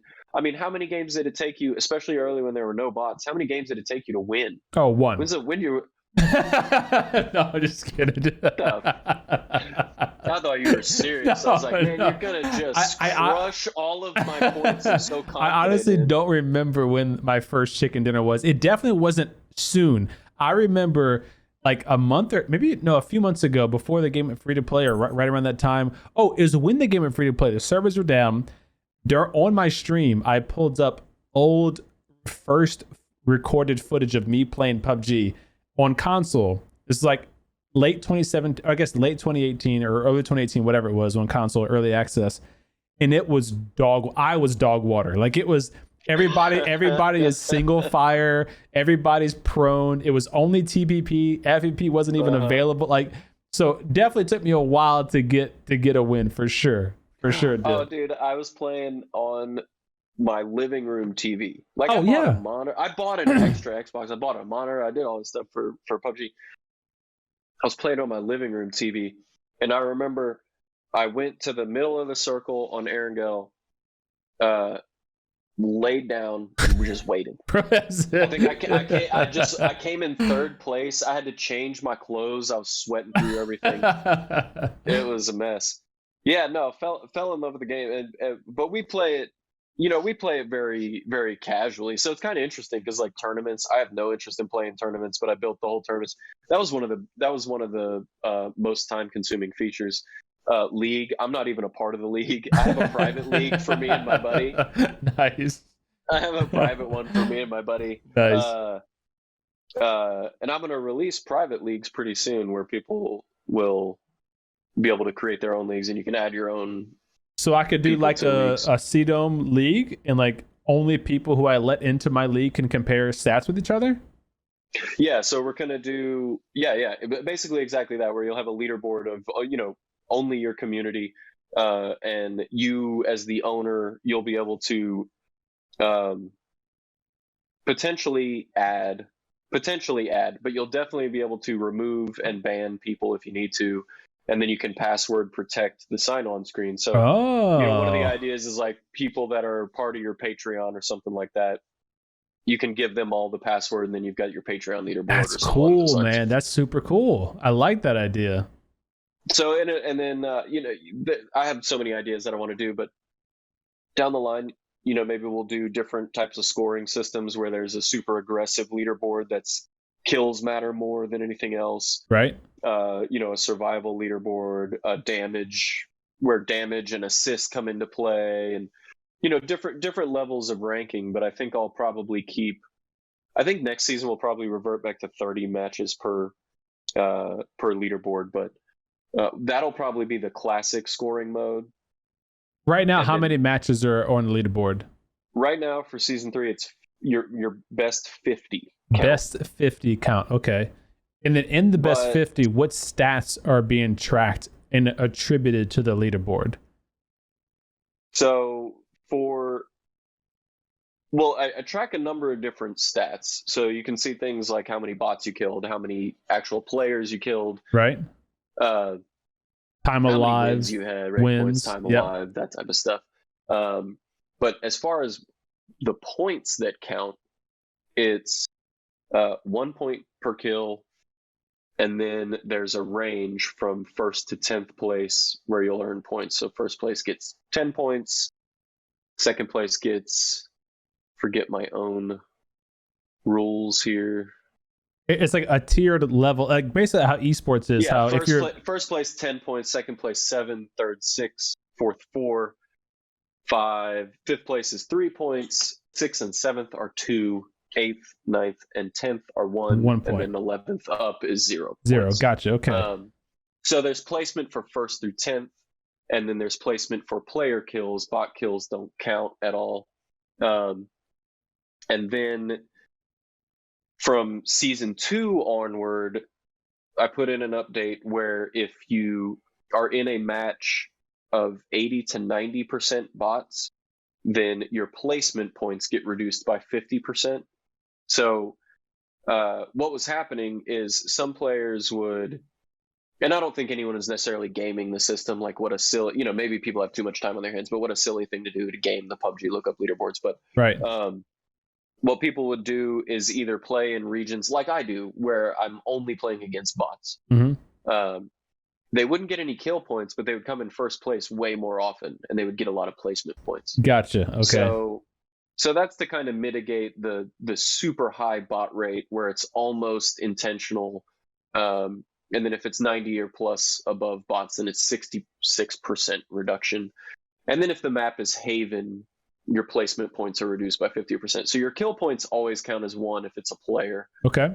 But your placement points, based on certain advantageous conditions in just the maps and bot counts, you would get placement points reduced. So that's how it's set up now, and it'll track, you'll get points for each match that you play, and your best 50 matches count. Okay. So in the past it was 30, and I think in the future we're going to do 30 again. But yeah, that's essentially how it works now, and so far it's been pretty smooth. I think it accomplishes a few things. It takes bots out of the equation to the best we can so far. Yep. And something that I think it does well, different from ranked, is that the scoring is easy to understand. Like with ranked and weapon mastery and stuff, you have this concept of defeats. Right. And defeats get different points for knocks and that kind of stuff. Away, and yeah. I think the scoring in the PUBG lookup leagues is really easy to understand, and that's been something I've been reluctant to change. It's got to be really easy to understand, otherwise I constantly get customer support type emails where it's like, why didn't I get these points for this map and stuff like that. People are actually emailing you about like their specific matches and like, hey, I didn't see that I got points for this kill or something. All the time. Wow. All the time. And I'll have to explain it. There was one time where I had a back and forth with a guy and or a girl, I don't know. Non-binary, whatever. Gotcha. And I just don't know who it was. And it turned out it was a bug in the PUBG API, how they return data. Long story short, it was all the scoring was processed correctly, but the player didn't understand how the points happened based on certain things that were being displayed. Yep. It's interesting. Yeah, there's a ton of customer support that goes on. So making it very easy to understand how you're getting points and how you can calculate points yourself is super important for me as far as how much time I'm spending answering DMs and stuff like that. Do you have like a Q&A on the actual league set? Like, I don't see it. Like on the right side, that says leaderboard overview. It might be useful to put like a little box that just says like, these are the points and how they're calculated. Just something like super simple that like the layman person can just read and go, oh, okay, I get it. Like, rather than not emailing you about that shit or something, Yeah, I need to put a link directly on like the leaderboards, but if you click on league, the rules and scoring thing. Yeah. So that's where the most of the information is, but you lose the link to the rules if you click into a leaderboard season. Gotcha. So yeah, this breaks it down right here. Yeah, if you have a link to that, this breaks it down exactly. Yeah, okay. So you've already thought about that. Yeah, so what about some new features coming to PUBG Lookup? You mentioned earlier that you have a ton of new things that you're like thinking of or kind of toying with. What are some of like the top 3 that you're eager to try out or eager to tackle? Man, I'm always thinking of stuff. I think I tried to take some notes of this Okay. before we were talking, but what what I would like to add, it's tough to talk about some of these things because who knows what I'll ever have the time to Sure. actually do, Well, right? just know that anything you say now is gonna contractually, put you. obligated. Yeah, you have to do it now. So, what I would like to do, well, one for the league, I have a few things that I'd really like to do for league, and I've started some of it.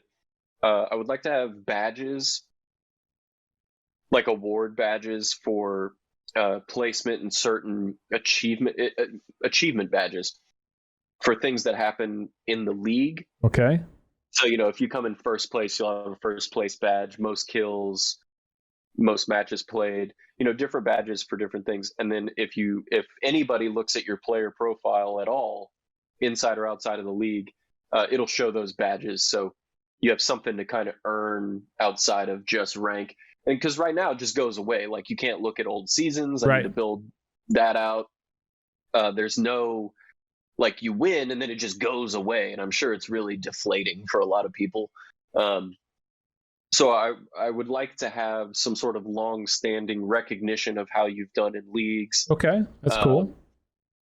That's one, like achievement awards. That's one, and then two, if there's enough of the user base, I would like to break leagues into divisions. So somebody like a god who just destroys all the time versus like a me, we shouldn't be in the same division. League. Okay, I got you. Okay.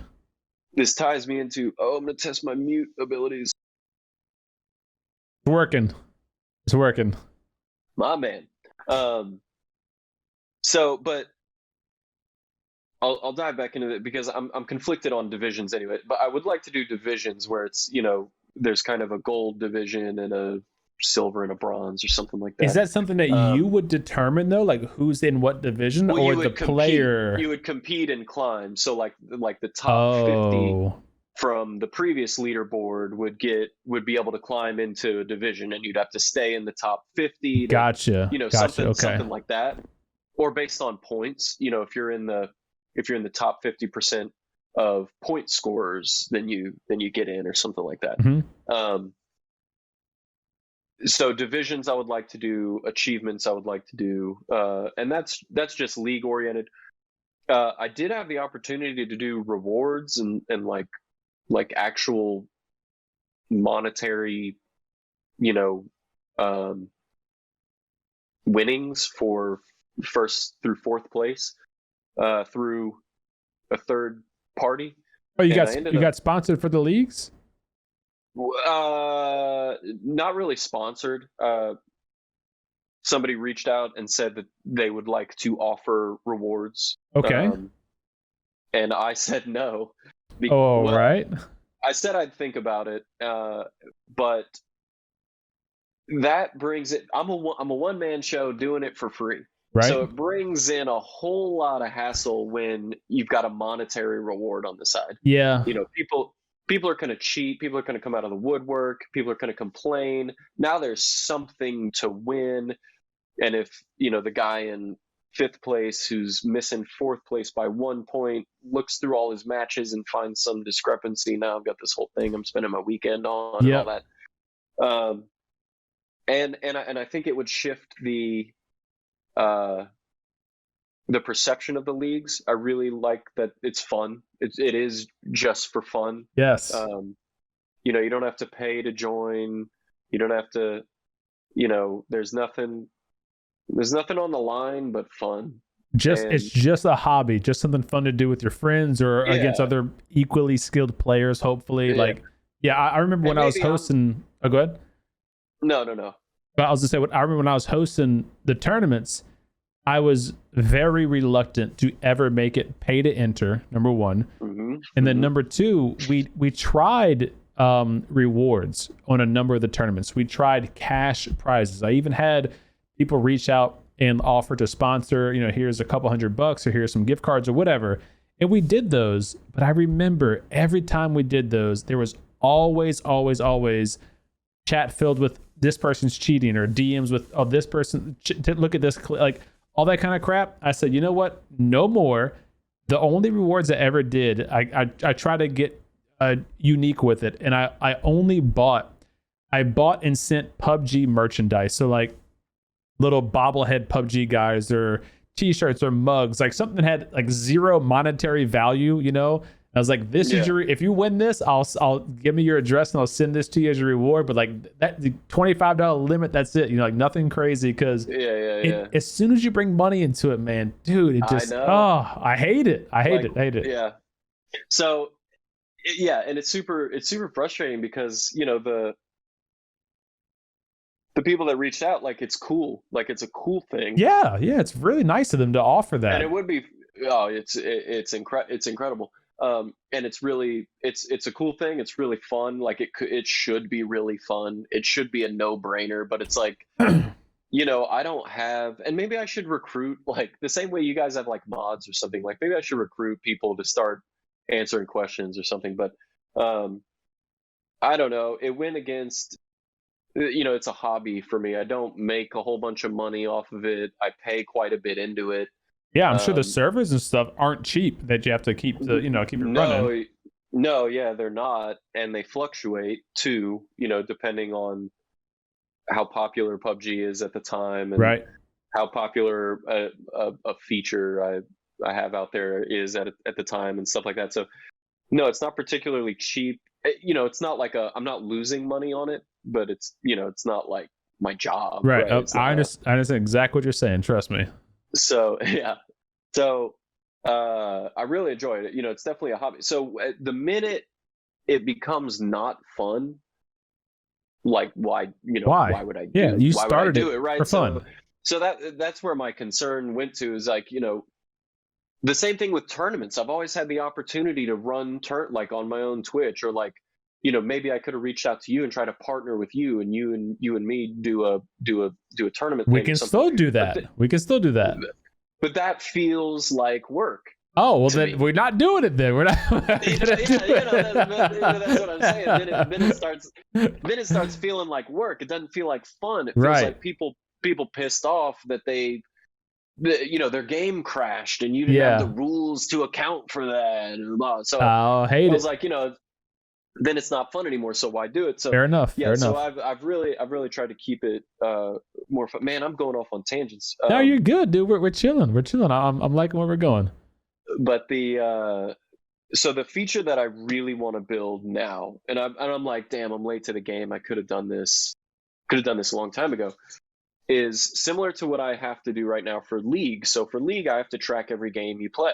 Mm-hmm. As soon as you join, you get added onto a list of players that I'm tracking every 10 minutes. I check if you have 2 new games, because it's unlikely that you've played 3 games in 10 minutes.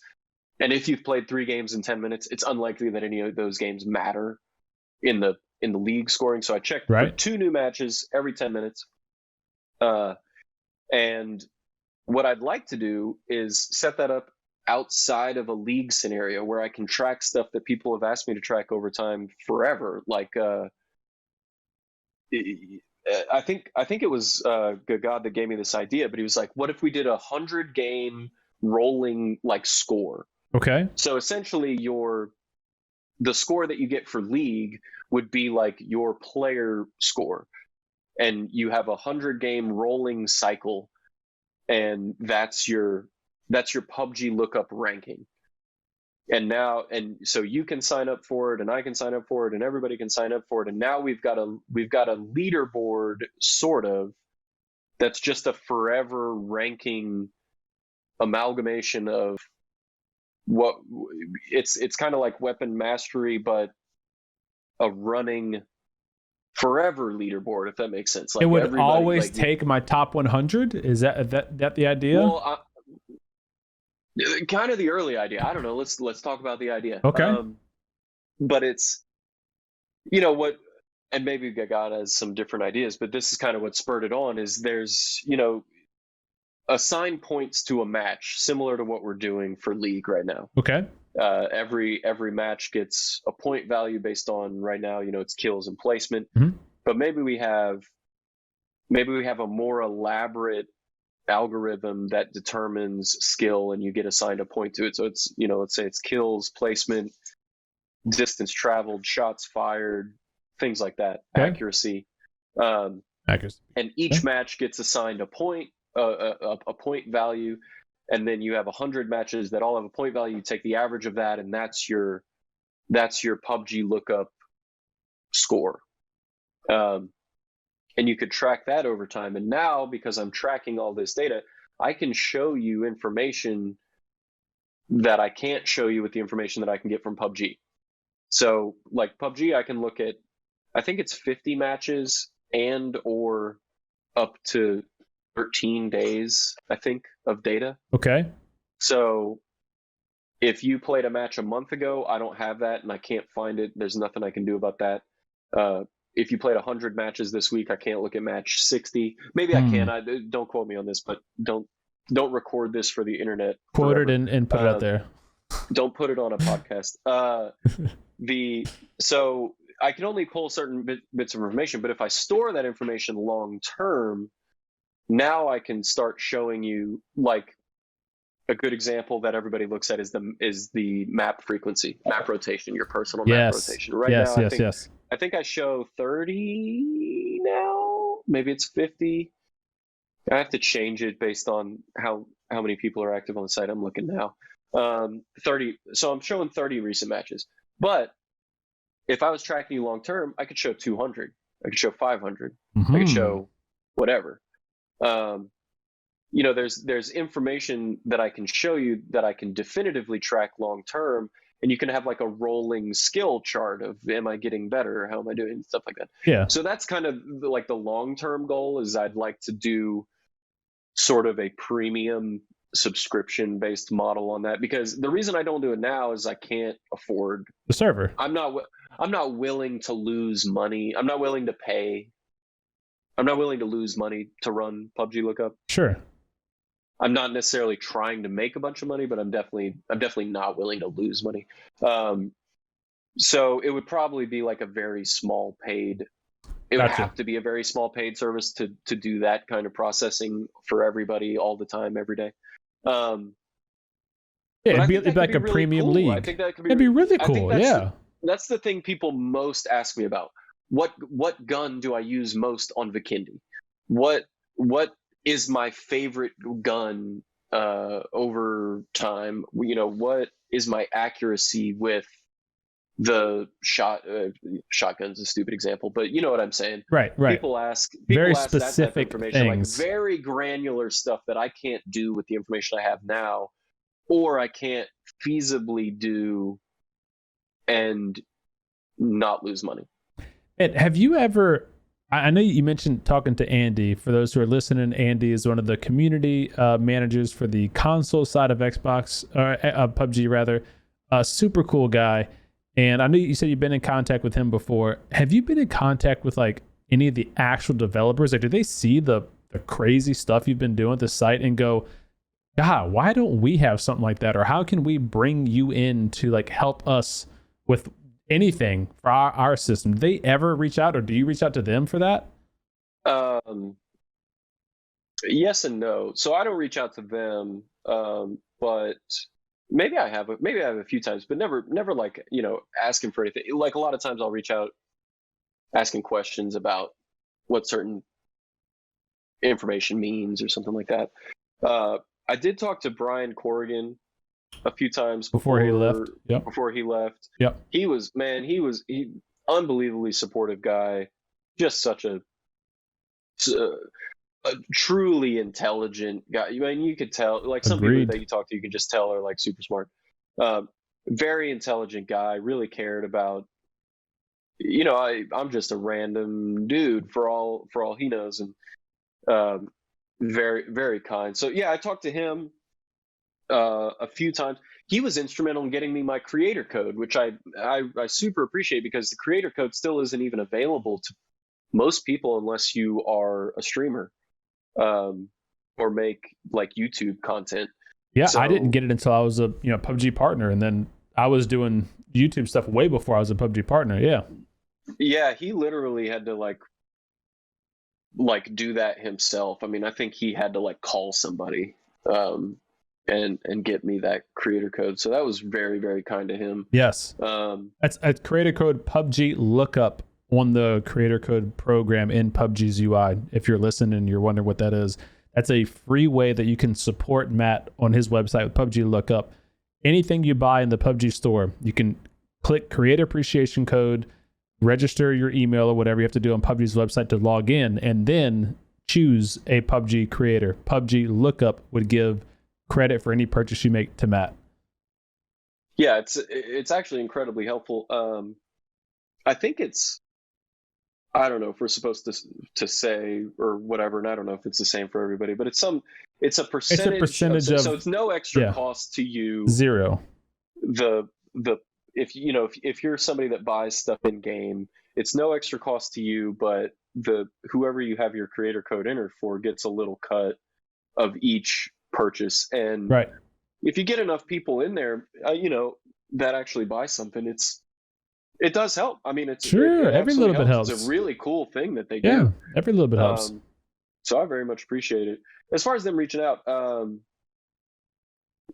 so when bots came out, they reached out. I wrote an article on PUBGLookUp about why I thought they released bots 2 years ago. It's called Bots in PUBG. The story so far is the article I wrote, and they read that apparently, and they got in touch with me and they said, everything you wrote was exactly right. Like that's why we put bots in PUBG. They were like that, they were like, you missed a few things, but like for the most part, that's exactly, it's exactly right. And I don't know if I ever told anybody this. I don't know if I'm supposed to tell anybody that, whatever. But they offered me to write some articles, like for PUBG. I think it was like for PUBG.com. Okay. I was going to write some articles, based around stuff that was happening at the time, right? This is 2 years ago, where cheating was a big thing, like on console radar was a big thing. ESP, all that kind of stuff. Yeah. And they basically contacted me and they said, well, again, like, they were like, well, do you want to write a few articles for us? We think you're kind of understanding where we're coming from, and do you want to write some articles for us? And I essentially said no again. There's a theme going here. Yeah, I say no to just about everything. There are kind of two mainstays. One, is it fun? If it's not fun, specifically for this, then I'm probably not going to do it. Right. And two, does it take away from my position in the community? Or do people think I work for PUBG now? Oh, and I can't be objective, or I can't, is my opinion in the community diminished because people think PUBG pays me? That's a great point, man. It's a great point. They had do you remember whenever one of the community dev letters came out, and then PUBG did a Reddit AMA with Dave Kurd, the creative director, or not the creative. He's the creative director now. Creative director of PUBG. Director. And one of the Reddit questions to him that he answered was, why don't you have more PUBG streamers influence stuff in the game? And his answer was, we like the feedback from our partners in like the Discord and all that kind of stuff, but we were very cautious about paying a popular PUBG streamer for their feedback, because then it can get kind of biased with their opinion, and then the community loses some of the trust in that person's opinion. Like there's that weird line that you cross as like me ranting on my YouTube video about how I feel about the patch versus like PUBG paying me to do a patch video. You know, there's a weird like line that you kind of can't cross, because once you do, then it's, oh, was he saying that because he actually feels that way, or is he saying that because like they want him to steer that talk that way? Yeah, I respect your decision on that. Well, I had a few conversations with him, and I was like, look, like, not everything's great. And they're real. I mean, I don't, listeners out there, if you've never talked to like people on the inside of PUBG, most have not. Most have not. Not that I know. Yeah, not that I know many people. I mean, I've talked to a few people a few times. I mean, I don't know if people think I have some sort of relationship with PUBG, or if like they talk to me all the time, or if I have some special access to anything. I do not. I don't know any. They don't know me. This is the first time anybody's ever seen my face. Like nobody knows. This is an exclusive world premiere. Let's get that straight right here. Yikes! Sorry, world. You're a very handsome individual. Let me just say so. But they So yeah, I said, you know, not everything's peaches and cream, right? You know, it's not going to be like, if you guys want me to write something it's not just going to be a puff piece. I mean, it's going to be kind of whatever. And they were like, for sure, of course, like, they were like, we know we're not talking to like a New York Times journal, like everything's fine. Like you're going to, you know, you're right, whatever. And I was like, you know, I don't know. I don't know. But part of me was just like, I don't need the money necessarily. I really wanted to just kind of stay impartial. So I didn't really explore it, and they didn't push it with me either. I think they were probably like, this dude's a flake. He keeps saying maybe, and then I'm swiping at flies. Sorry. No, you're good, for man. The visuals out there. And so yeah, I didn't do it. So as far as them, you know, reaching out to me, and knowing what I'm up to and things like that. Yeah, Kate, you know, so early on, that was years ago, that happened. And then recently, you know, Andy reached out because of the stuff that we're doing with League. Mm-hmm. And he said that, you know, the team had talked about it, and it blew my mind that like they're looking at the stuff PUBG, you do. Yeah, but yeah. PUBG, you know, it still blows my mind today that PUBG even knows my site exists. Well, you know, I mean, you do great stuff, dude. It's obvious. Like you're very unique. Let's say that. Even like the stuff you do is very unique. Where else do people go for the stats that you provide? There aren't many other places, if any, that I know of. Like you're the number one place I go to. Yeah, I think I'm the most accessible with that kind of information, and especially now. I mean, you know, I think I've been around long enough now that probably the people on the inside know about PUBGLookUp. Yeah. Yeah, it still kind of blew my mind that he was like, we had a meeting, you know, or you know, something along those lines. Like we had an internal meeting about what you're doing with League, and we think it's really cool. And I thought that was, you know, pretty awesome. Yeah, it's a big deal. Like for those that don't know a corporate life, like for a meeting to be structured around a specific topic is usually a pretty big deal. It's like, all right, we got to get a bunch of heads in the room and got to get the time blocked out. Yeah. Like, you know. Well, but again, I mean, they could have been talking about something else, and like right before they left. No. This was an official PubGlookup meeting. This was the 100% calendar. Yeah, that was it. They've been planning it. Yeah, they're working on, you know, buying stock in PUBGLookUp. Yes. When are you taking the company public? Oh my God, if I can stop swiping at flies. Oh man, if somebody wants to buy PUBGLookUp, holla at your boy. There you go. It's for sale. It's for sale. No, I don't know if I'd be able to give it away. I like it too much. I've met too many cool people. It's been too much fun to work on. Constant ideas. I use it myself. I mean, I play PUBG many times a week, you know.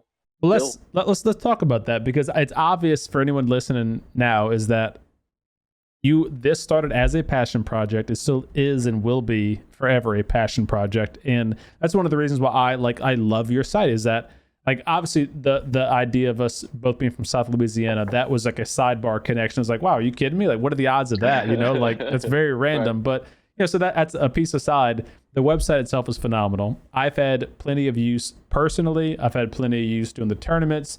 And then I see in the community a lot of people talking about PUBG Lookup. And like, I love to see it, you know? So like if you're watching a streamer and at the top of their screen, there's a little gray background box with white numbers that shows their kills and their matches. That's 99% from PUBG Lookup. Very rarely is that from a different source, but it's a way that streamers can showcase their matches and their kills. And it's just something cool for their viewers and their community to follow, you know? It's super cool. And so I need to update that. Well, I mean, you know, whatever. Add some more features that I got. Get the UI, you know, polished a little bit would be nice, but you know, it's whatever. Back to actually playing PUBG. What are your thoughts? Because you are like, I feel like you and I are two totally different players, so we can really provide two totally different perspectives on the game. Like, I definitely am not a pro player, obviously, by any means. I don't get paid to play the game. I don't play esports, but I play very competitive mindset whenever I play. Like I love to have a good time, but boy, do I love to win, you know? And I feel like when you and your buddy get on, like it's more or less like you enjoy the experience of like landing and looting and just chatting and chopping it up and whatever. So like coming from those two different perspectives, what has your thoughts been on PUBG the past couple updates since it went free to play in January? Like, where is your overall mindset been with PUBG when you log in? Like, what are you feeling? Oh man, I hope all my comments about not being a shill for PUBG and not accepting anything from PUBG will help here, because I think it's great. I got no issues with where it's going, but like you're saying, I play in different ways.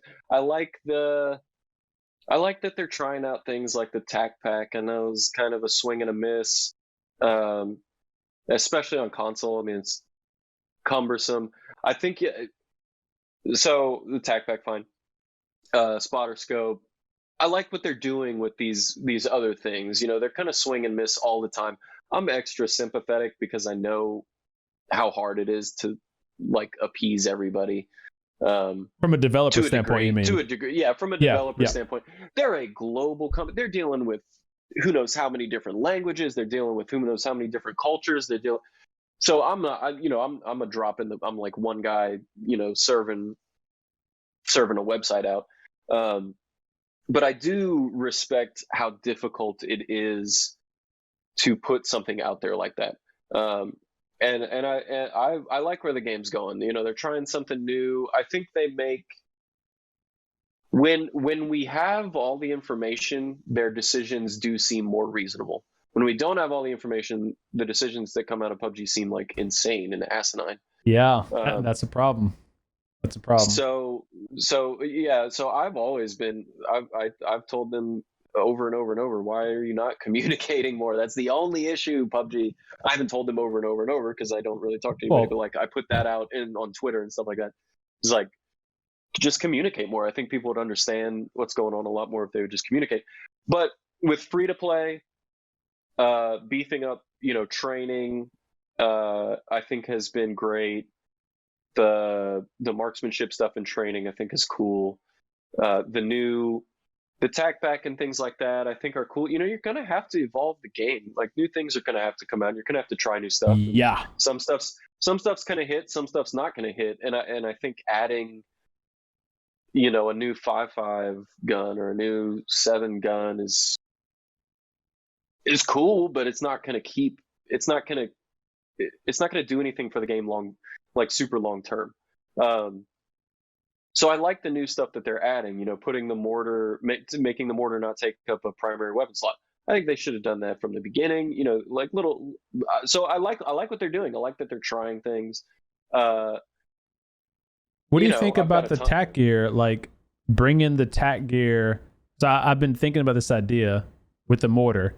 What if they brought tactical gear into your everyday inventory item? Like what if you could just throw EMT bag, drone, whatever, in your normal backpack, but it took up a hell of a lot of capacity. If it took up 50 capacity like a bicycle does, like a mortar does. So you realistically couldn't hold, more than one item unless you dropped everything else. Do you think that would be a good compromise for where the tactical gear sits right now? The tactical gear in general? Yeah, like the spotter scope, the EMT bag, the drone, No, yeah, I think they should. I think they, I think it would take balance in the utility of those individual items after it, for them to switch it, but I think they should switch it to where it's kind of like the reserve parachute. Like it takes kind of the hip belt, slot. Interesting. Okay. Like the reserve parachute slot. I like that. It might make them overpowered.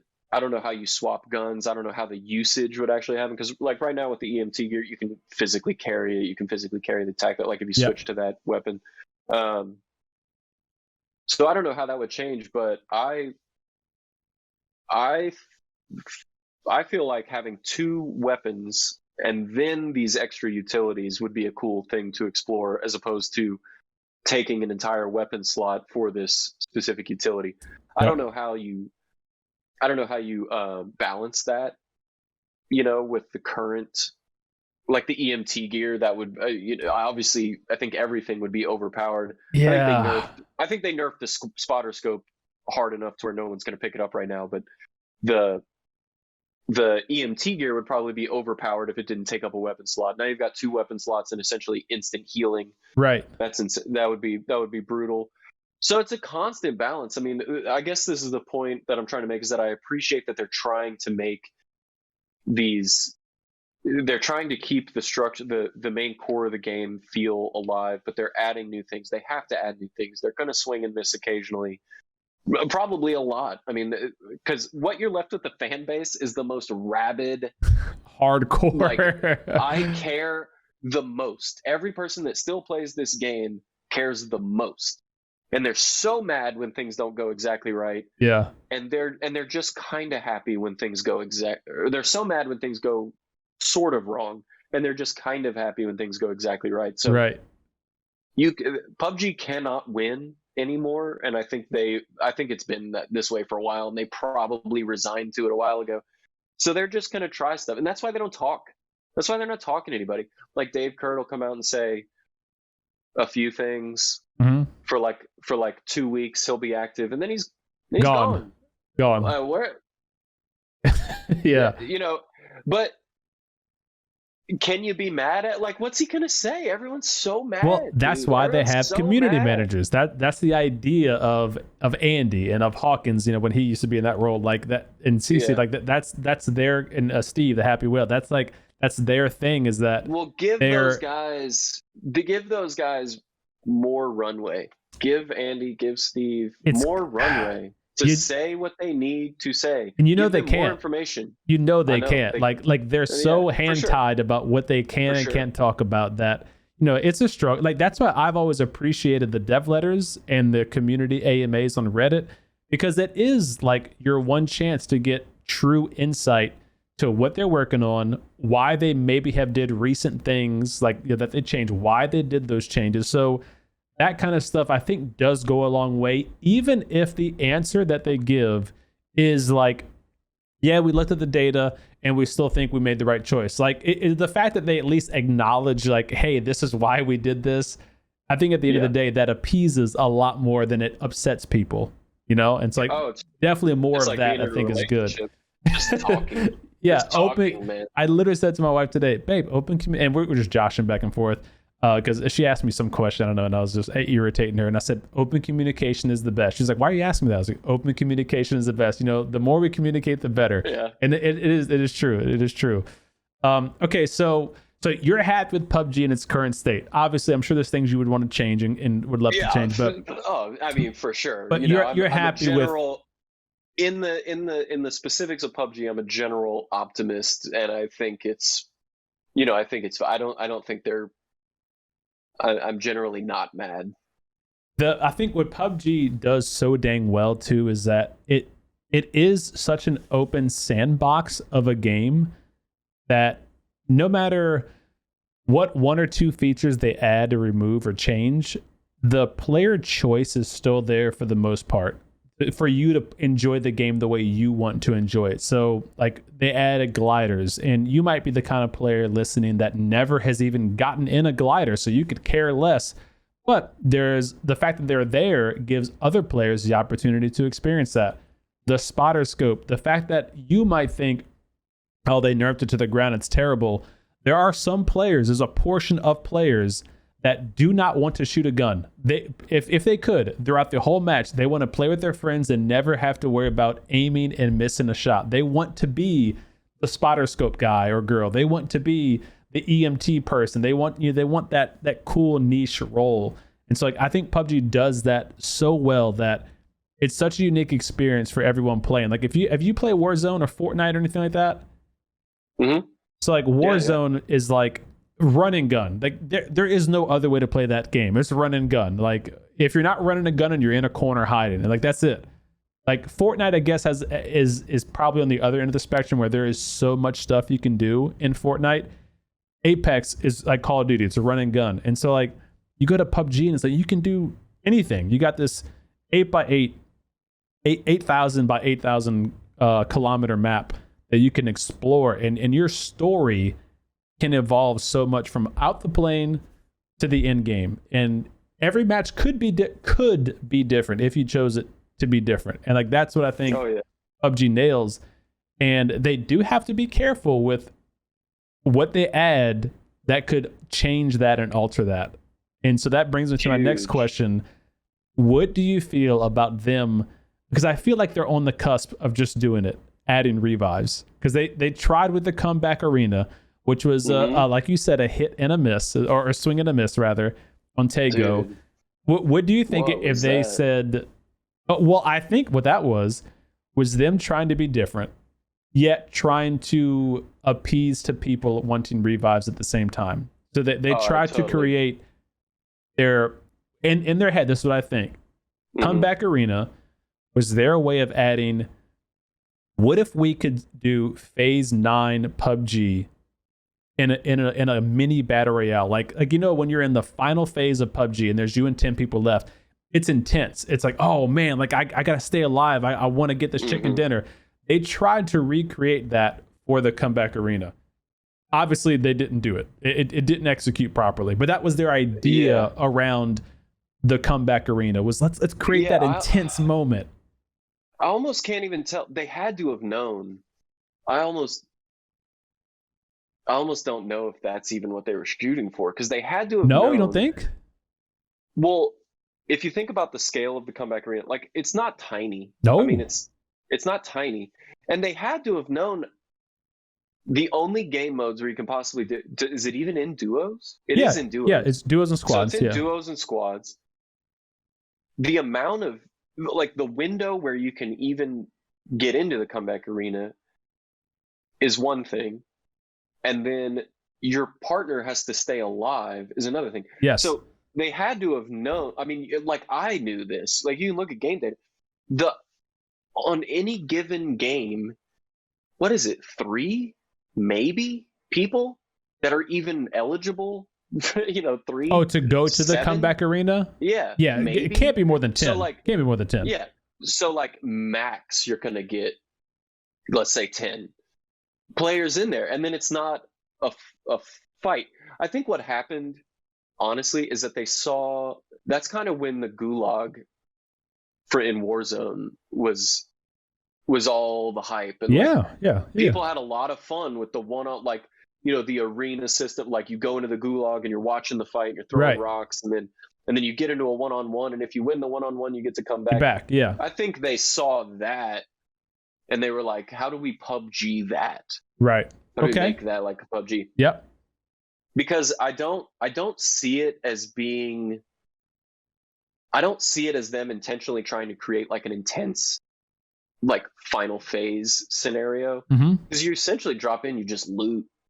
And you leave. You don't even have to. You can just go in a corner. Yeah, like you can just do that. I've done it many times. I remember when it first came out, and Choco was just pissed about it, and he literally laid down, like he got in it and then he went AFK and like went and got some water and came back, and like that was the That's poster it. child then for the comeback arena was Right. Choco laying down AFK and then coming back and living, yeah, or coming back. Yeah, Yeah.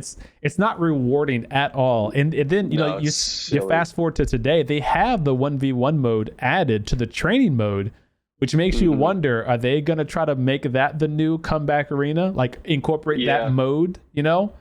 I hope not, man. Yeah, I hope not too. I agree. I think they well, what side of the fence are you on? Do you want a revive? Yes, it needs good, it. yeah. Yes, No, yes, yeah. yes. I put a tweet out the other day, and that was my number one thing. I was like, you need, like, PUBG, in my opinion, and I understand the arguments against it for sure, but in my opinion, PUBG needs a quality revive system, and it doesn't have to be anything special.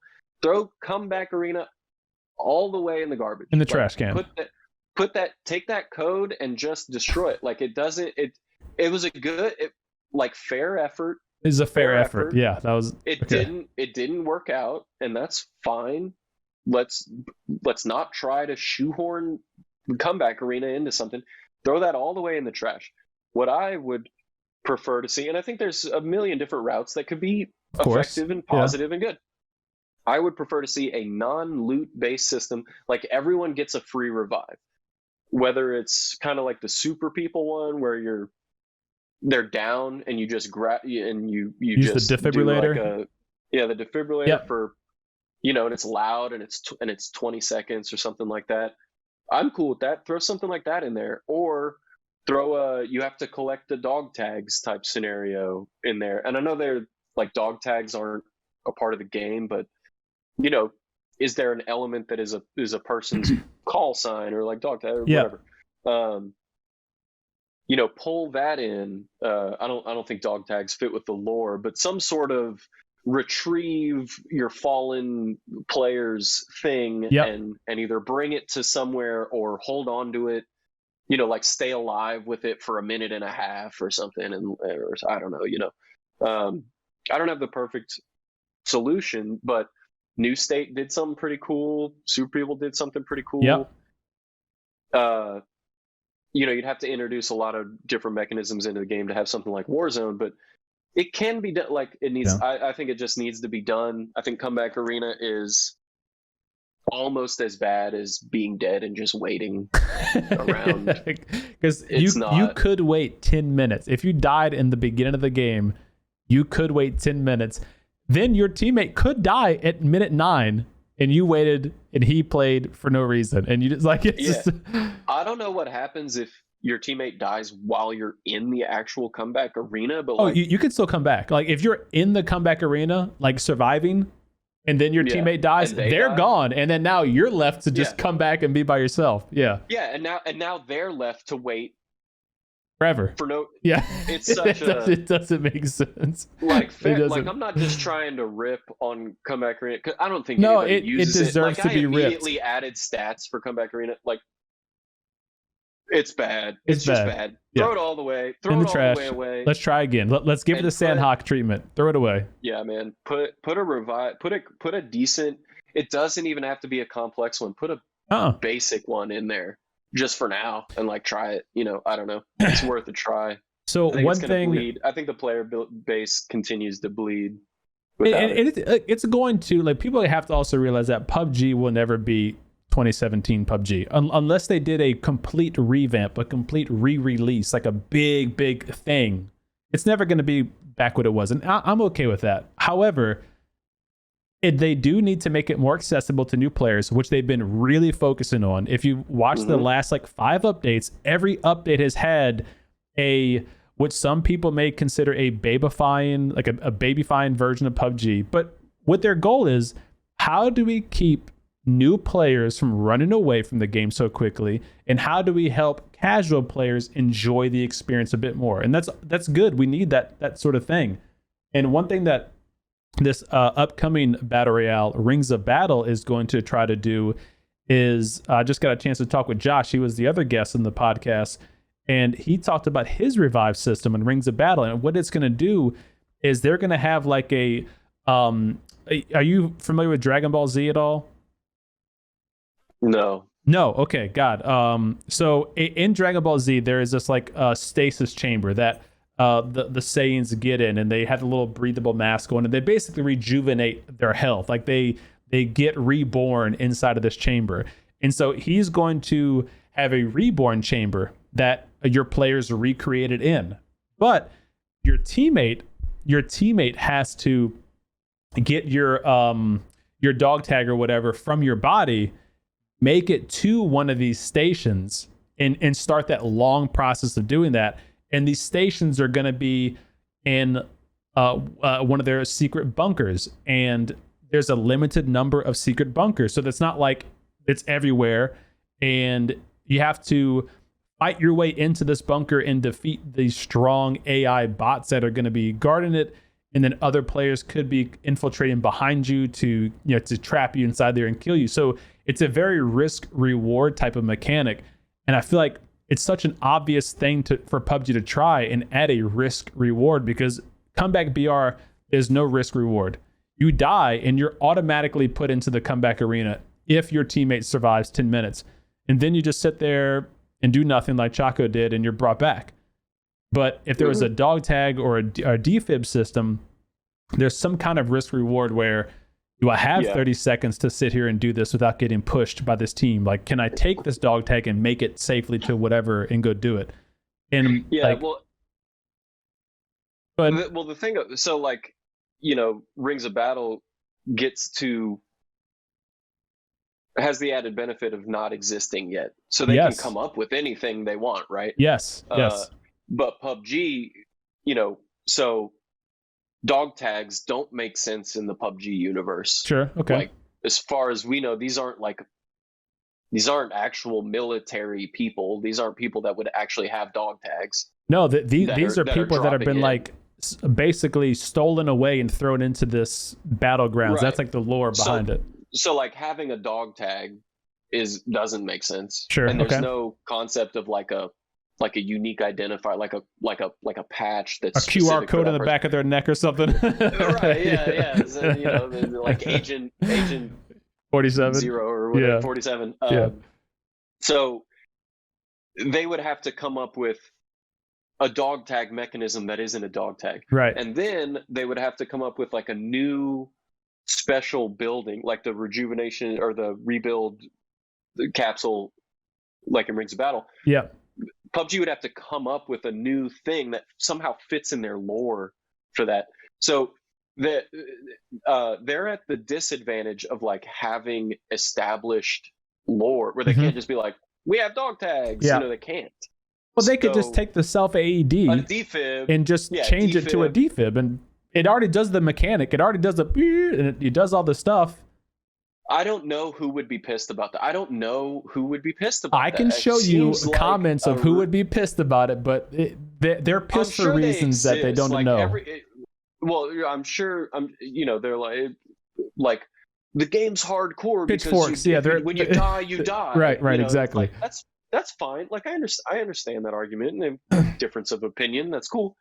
But yeah, I think they should just throw in the most simplistic. Just throw in a long and loud defib. Yep.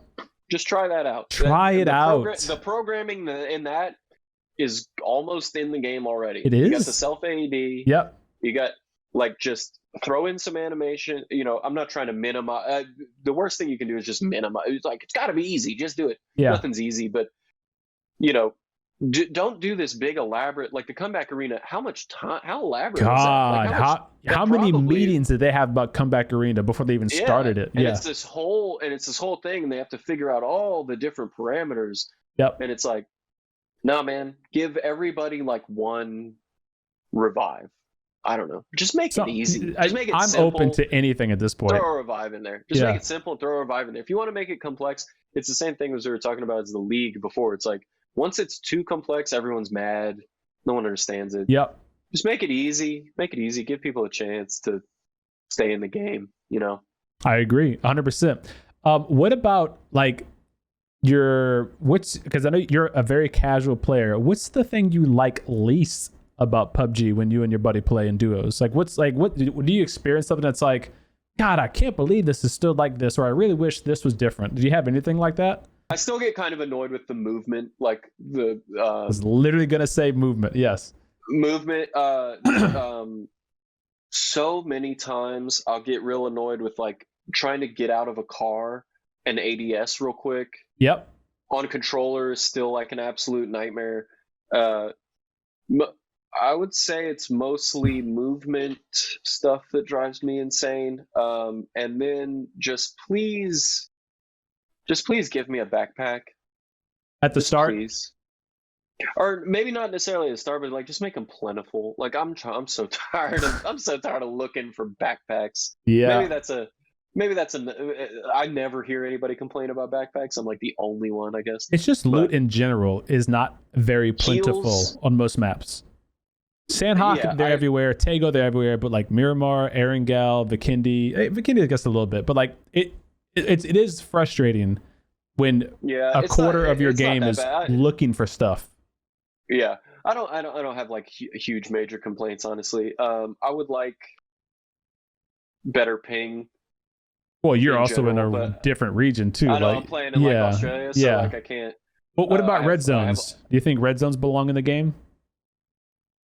No, but they also don't bother me like the internet seems to be bothered by them. I think they're pointless. I don't like things that are just unlucky that ruin your game. Yeah.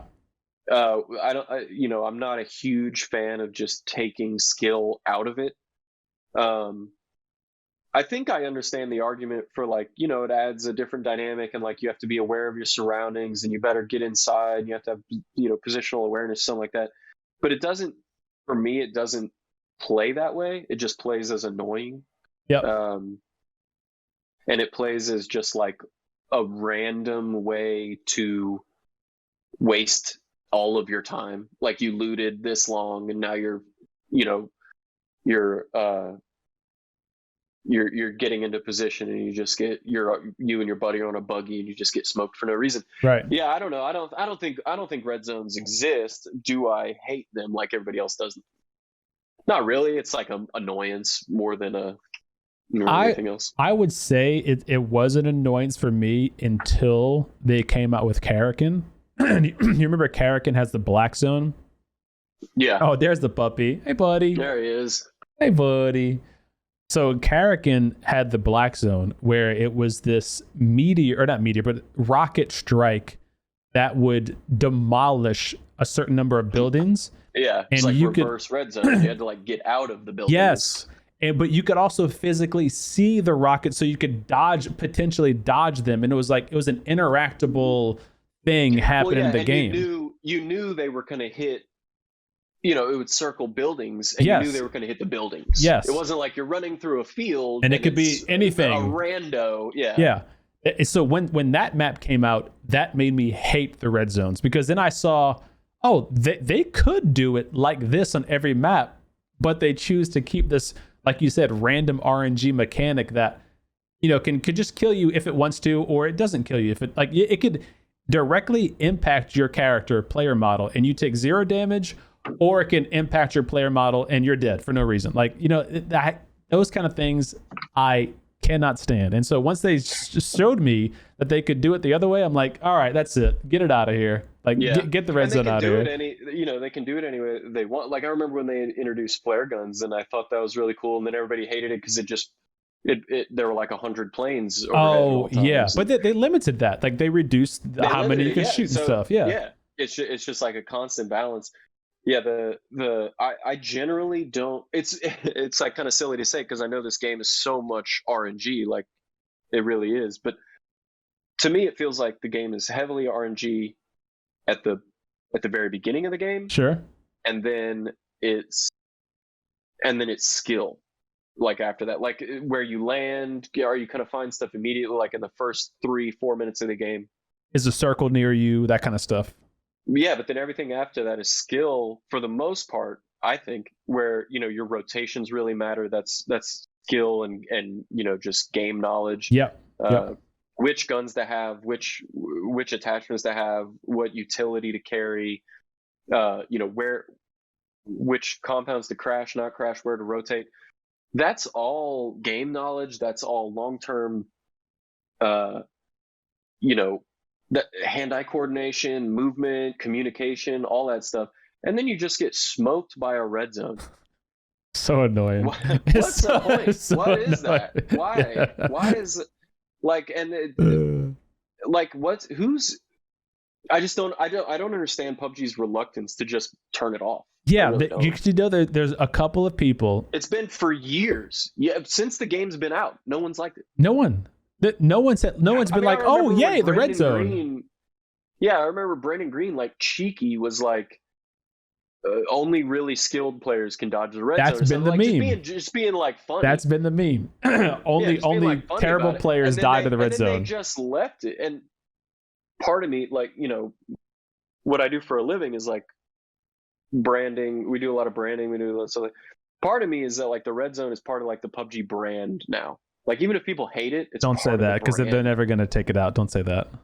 If they haven't taken it out now, Dave Curd said in the last Reddit AMA like 6 months ago when I did the review on it, he said, "Should I just remove the red zones now?" And like everyone was like, yes. Yeah, it's exactly. Yeah, like what the heck are we doing here? Why is this not removed yet? Like don't even replace it with anything. That's fine if you don't want to develop the new thing. Just delete it. Get it gone. Like it doesn't serve any purpose, man. No. Oh, it's so frustrating. Yeah, I really don't understand. I really don't understand why that's in there. But I don't know. I've died to the red zone so few times. In all honesty, I mean, it's silly and it's frustrating. I'm gonna say this. I laugh if I die to the red zone, because we don't take the game real serious. I mean, we have fun with it. It depends when you die. When I die to the red zone. Yeah, like I don't rage. I don't have a whole lot of rage. You and your buddy are just cruising early game, man. like whatever, like boom, we're dead. But like, it's phase 6. Yeah. You survive. You've got like whatever 15 kills between you and your teammate. You're about to like, oh, we might actually win this game, and a random mechanic just kills. It's just like, oh, what the heck, man. I'm going to bed after that. I'm done. Oh man, for sure. So that my next question for you is, if you could be the PUBG like CEO, if you could be the creative director for a year, what would you like go for? What would you be like, all right, I want to try and implement this? Is there anything that you would like really like to see in PUBG? Oh man, yeah. For me, all right, this is me personally. I know this isn't kind of like not all this goes over well for the community, but man, drop a bunch of these maps. Drop some maps. Okay. Drop some queues. We need to get drop maps, drop queues. Let's get more humans in more queues. It's just so spread out. Dude, and like working on from a stats level, when you've got, on console, you got 3 queues in ranked, you've got 6 queues non-ranked. I mean, you've got 9 queues. You're just fragmenting the player base, and everyone, in general, most people, like I'm not, but like most people are mad at bots. They don't want to play against bots. Right. I totally understand that. Like reduce queues, dude. Just reduce queues. How though? Okay, so if I give you the keys to PUBG, you gotta sacrifice a. Who do you sacrifice? Are you gonna say you're gonna cut the most popular TPP? On console. No, I think in general TPP is the most played, right? Yeah, it is. Or I don't know if on PC if it's FPP more. I play TPP exclusively, but I play in FPP. Like right, yeah, FPP mode, TPP but FPP. But the queue is faster for TPP. Yeah. Yeah, I don't know. I would figure out a way to cut some queues. Do I have the answer for that right now? I don't know. You'd probably have to cut a perspective, which I don't know if is feasible for them from a business perspective. But potentially cut a perspective, cut some queues out, man. I would personally, I know this, maybe some people are super into ranked still. I would cut ranked out entirely. I would figure out a way to have new players play against a lot of bots and existing players play against no bots. There would be a clear distinction of I'm playing against bots and now no more bots at all. Right. And if a game has to start with 80 players and no bots, so be it. Yes. Like it doesn't hit 100. Yes. And it's just 80 humans, so be it. So I would get rid of ranked. I would still have bots, but only for specific scenarios. I would allow bots in custom game mode. So like me and my buddy who just want to have fun and win, we can do a custom game mode against all bots and win every game. Like we would play that. We would probably play that. And so reduce queues, all humans, bots for early players. Those would be the things I'd probably focus on. Okay. Revival mechanism. Those are probably the things I'd focus on.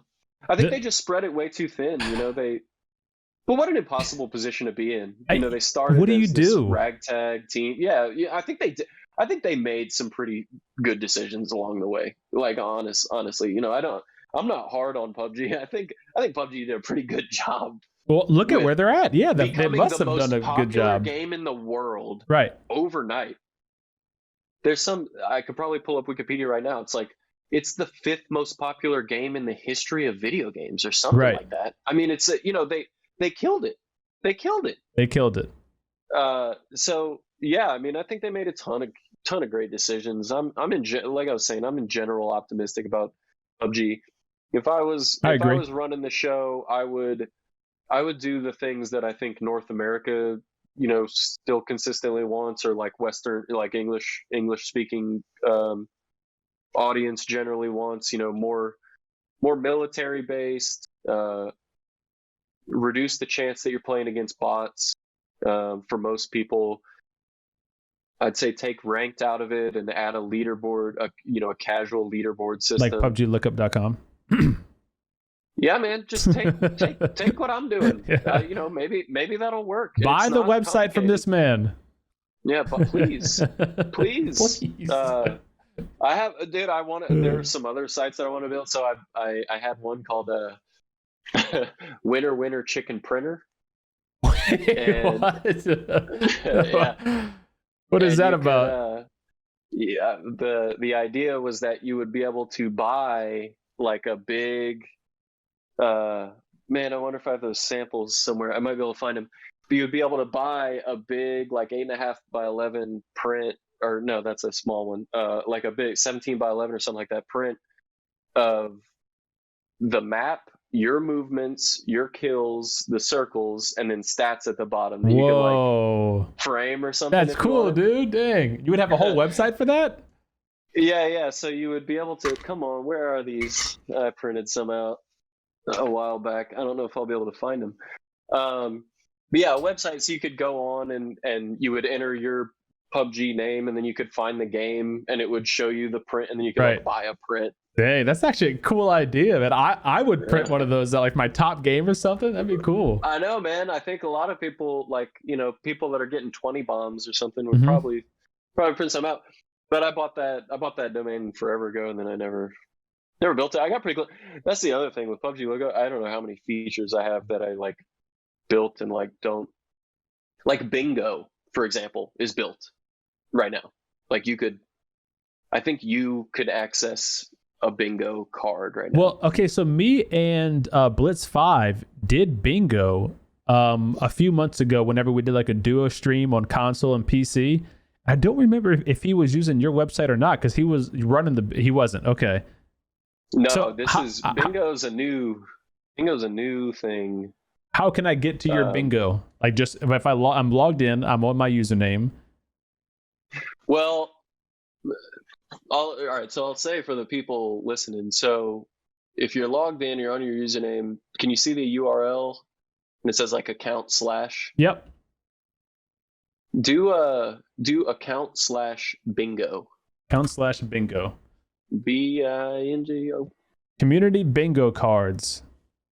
Do you see any there? I see bingo beta 04, 03, 02. Yeah. Can you? So like, if I click on like join it. Beta 2, view, server error 500. No. There you go. It's broken. I'll have to It look says at it. winner Choco Taco. How is he winning my dang games?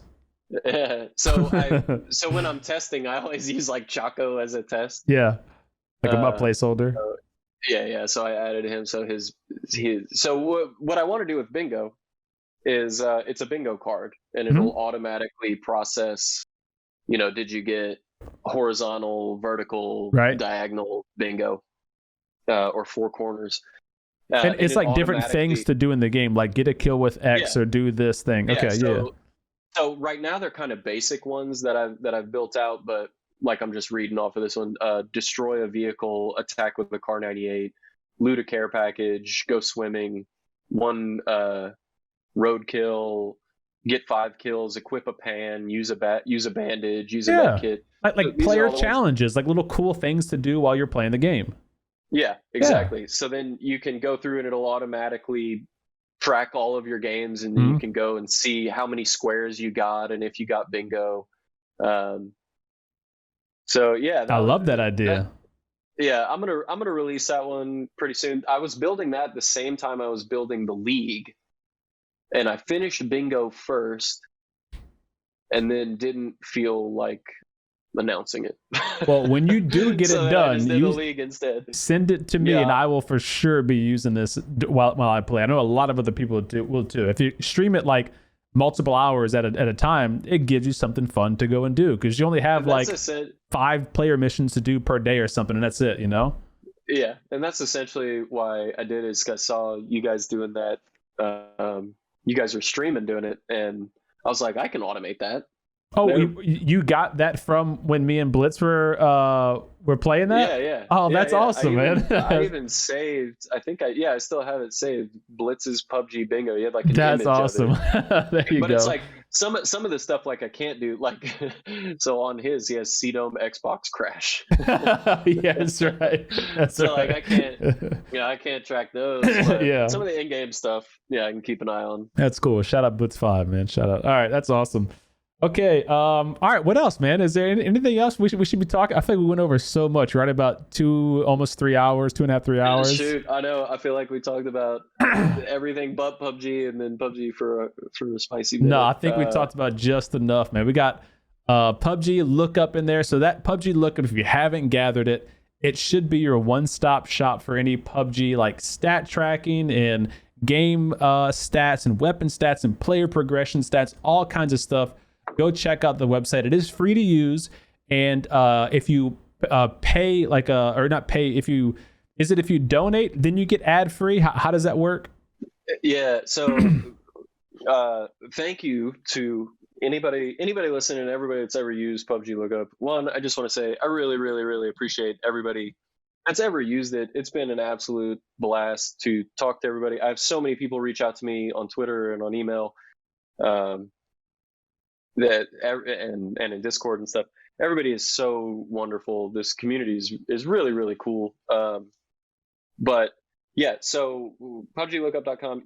I want to say sorry about ads, everybody. I despise ads. I know they're an abomination. It's the only way I can have this not cost me money, is to keep ads on there. But like CDome was saying, you can pay $4 and ads will be removed forever. So for the lifetime of PUBGLookUp existing, you will never see ads again. Pay $4 once. If you donate anything ever, any amount, $4 or more, I'll remove ads for you as well. And then a lot of times, if somebody reports a bug to me or comments with something helpful to me, I'll remove ads for them.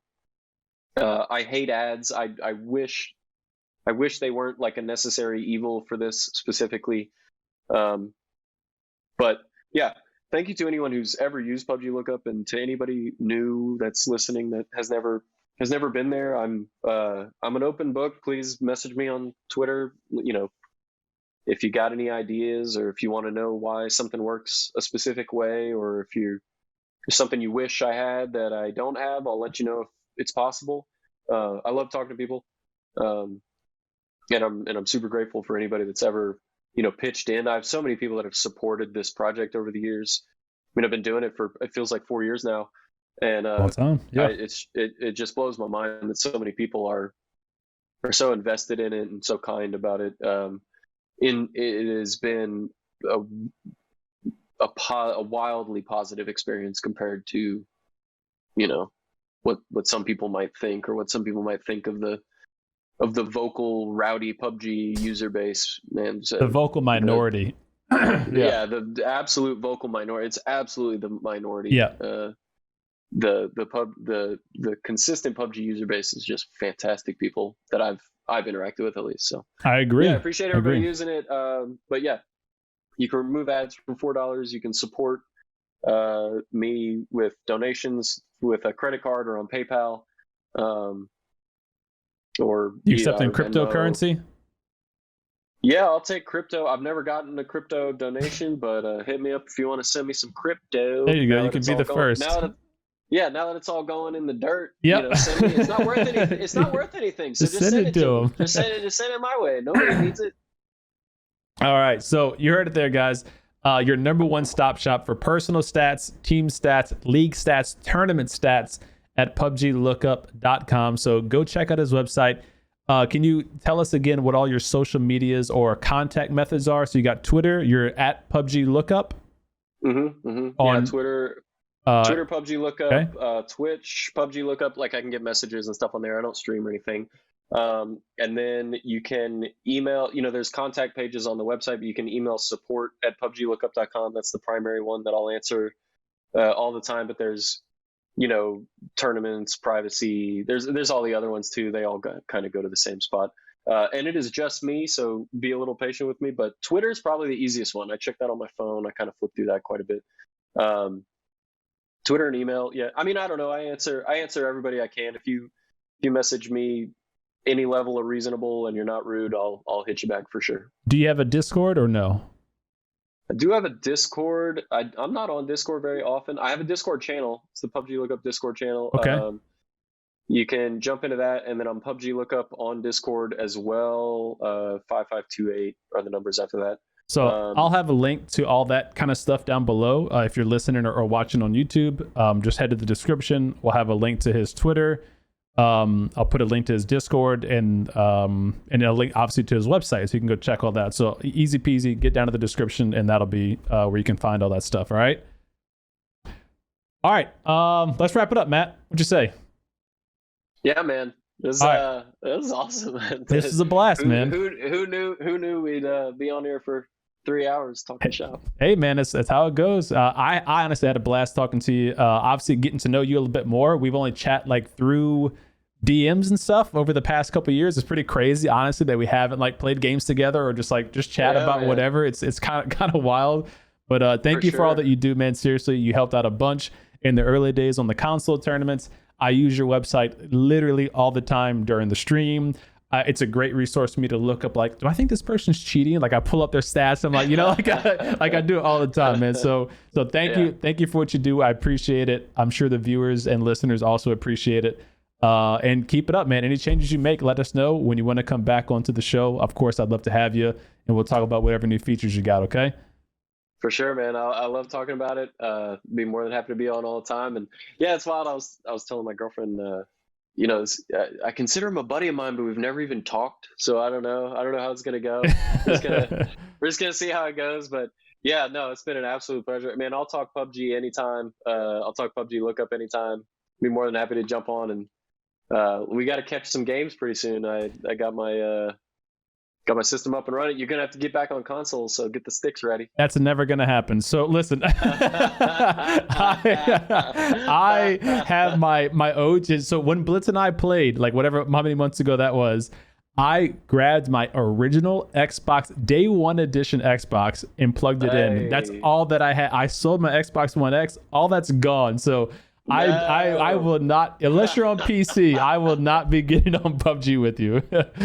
All right, well, I need some donations to roll in so I can have somebody build me a PC, and then I'll get on there. Let's get this man a PC and we'll get some games in. All right, Matt, dude, thanks again so much, man. I really appreciate it. Viewers, I hope you guys enjoyed it. If you did, of course, leave a like on the video. share it with a buddy, get subscribed to the new YouTube channel, The Dome Show. If you're listening to us on your favorite podcast platform, please give it a like or a 5-star review or whatever they do there to let us know how we're doing. It means a lot, and I look forward to having you guys next time. Take care. Peace.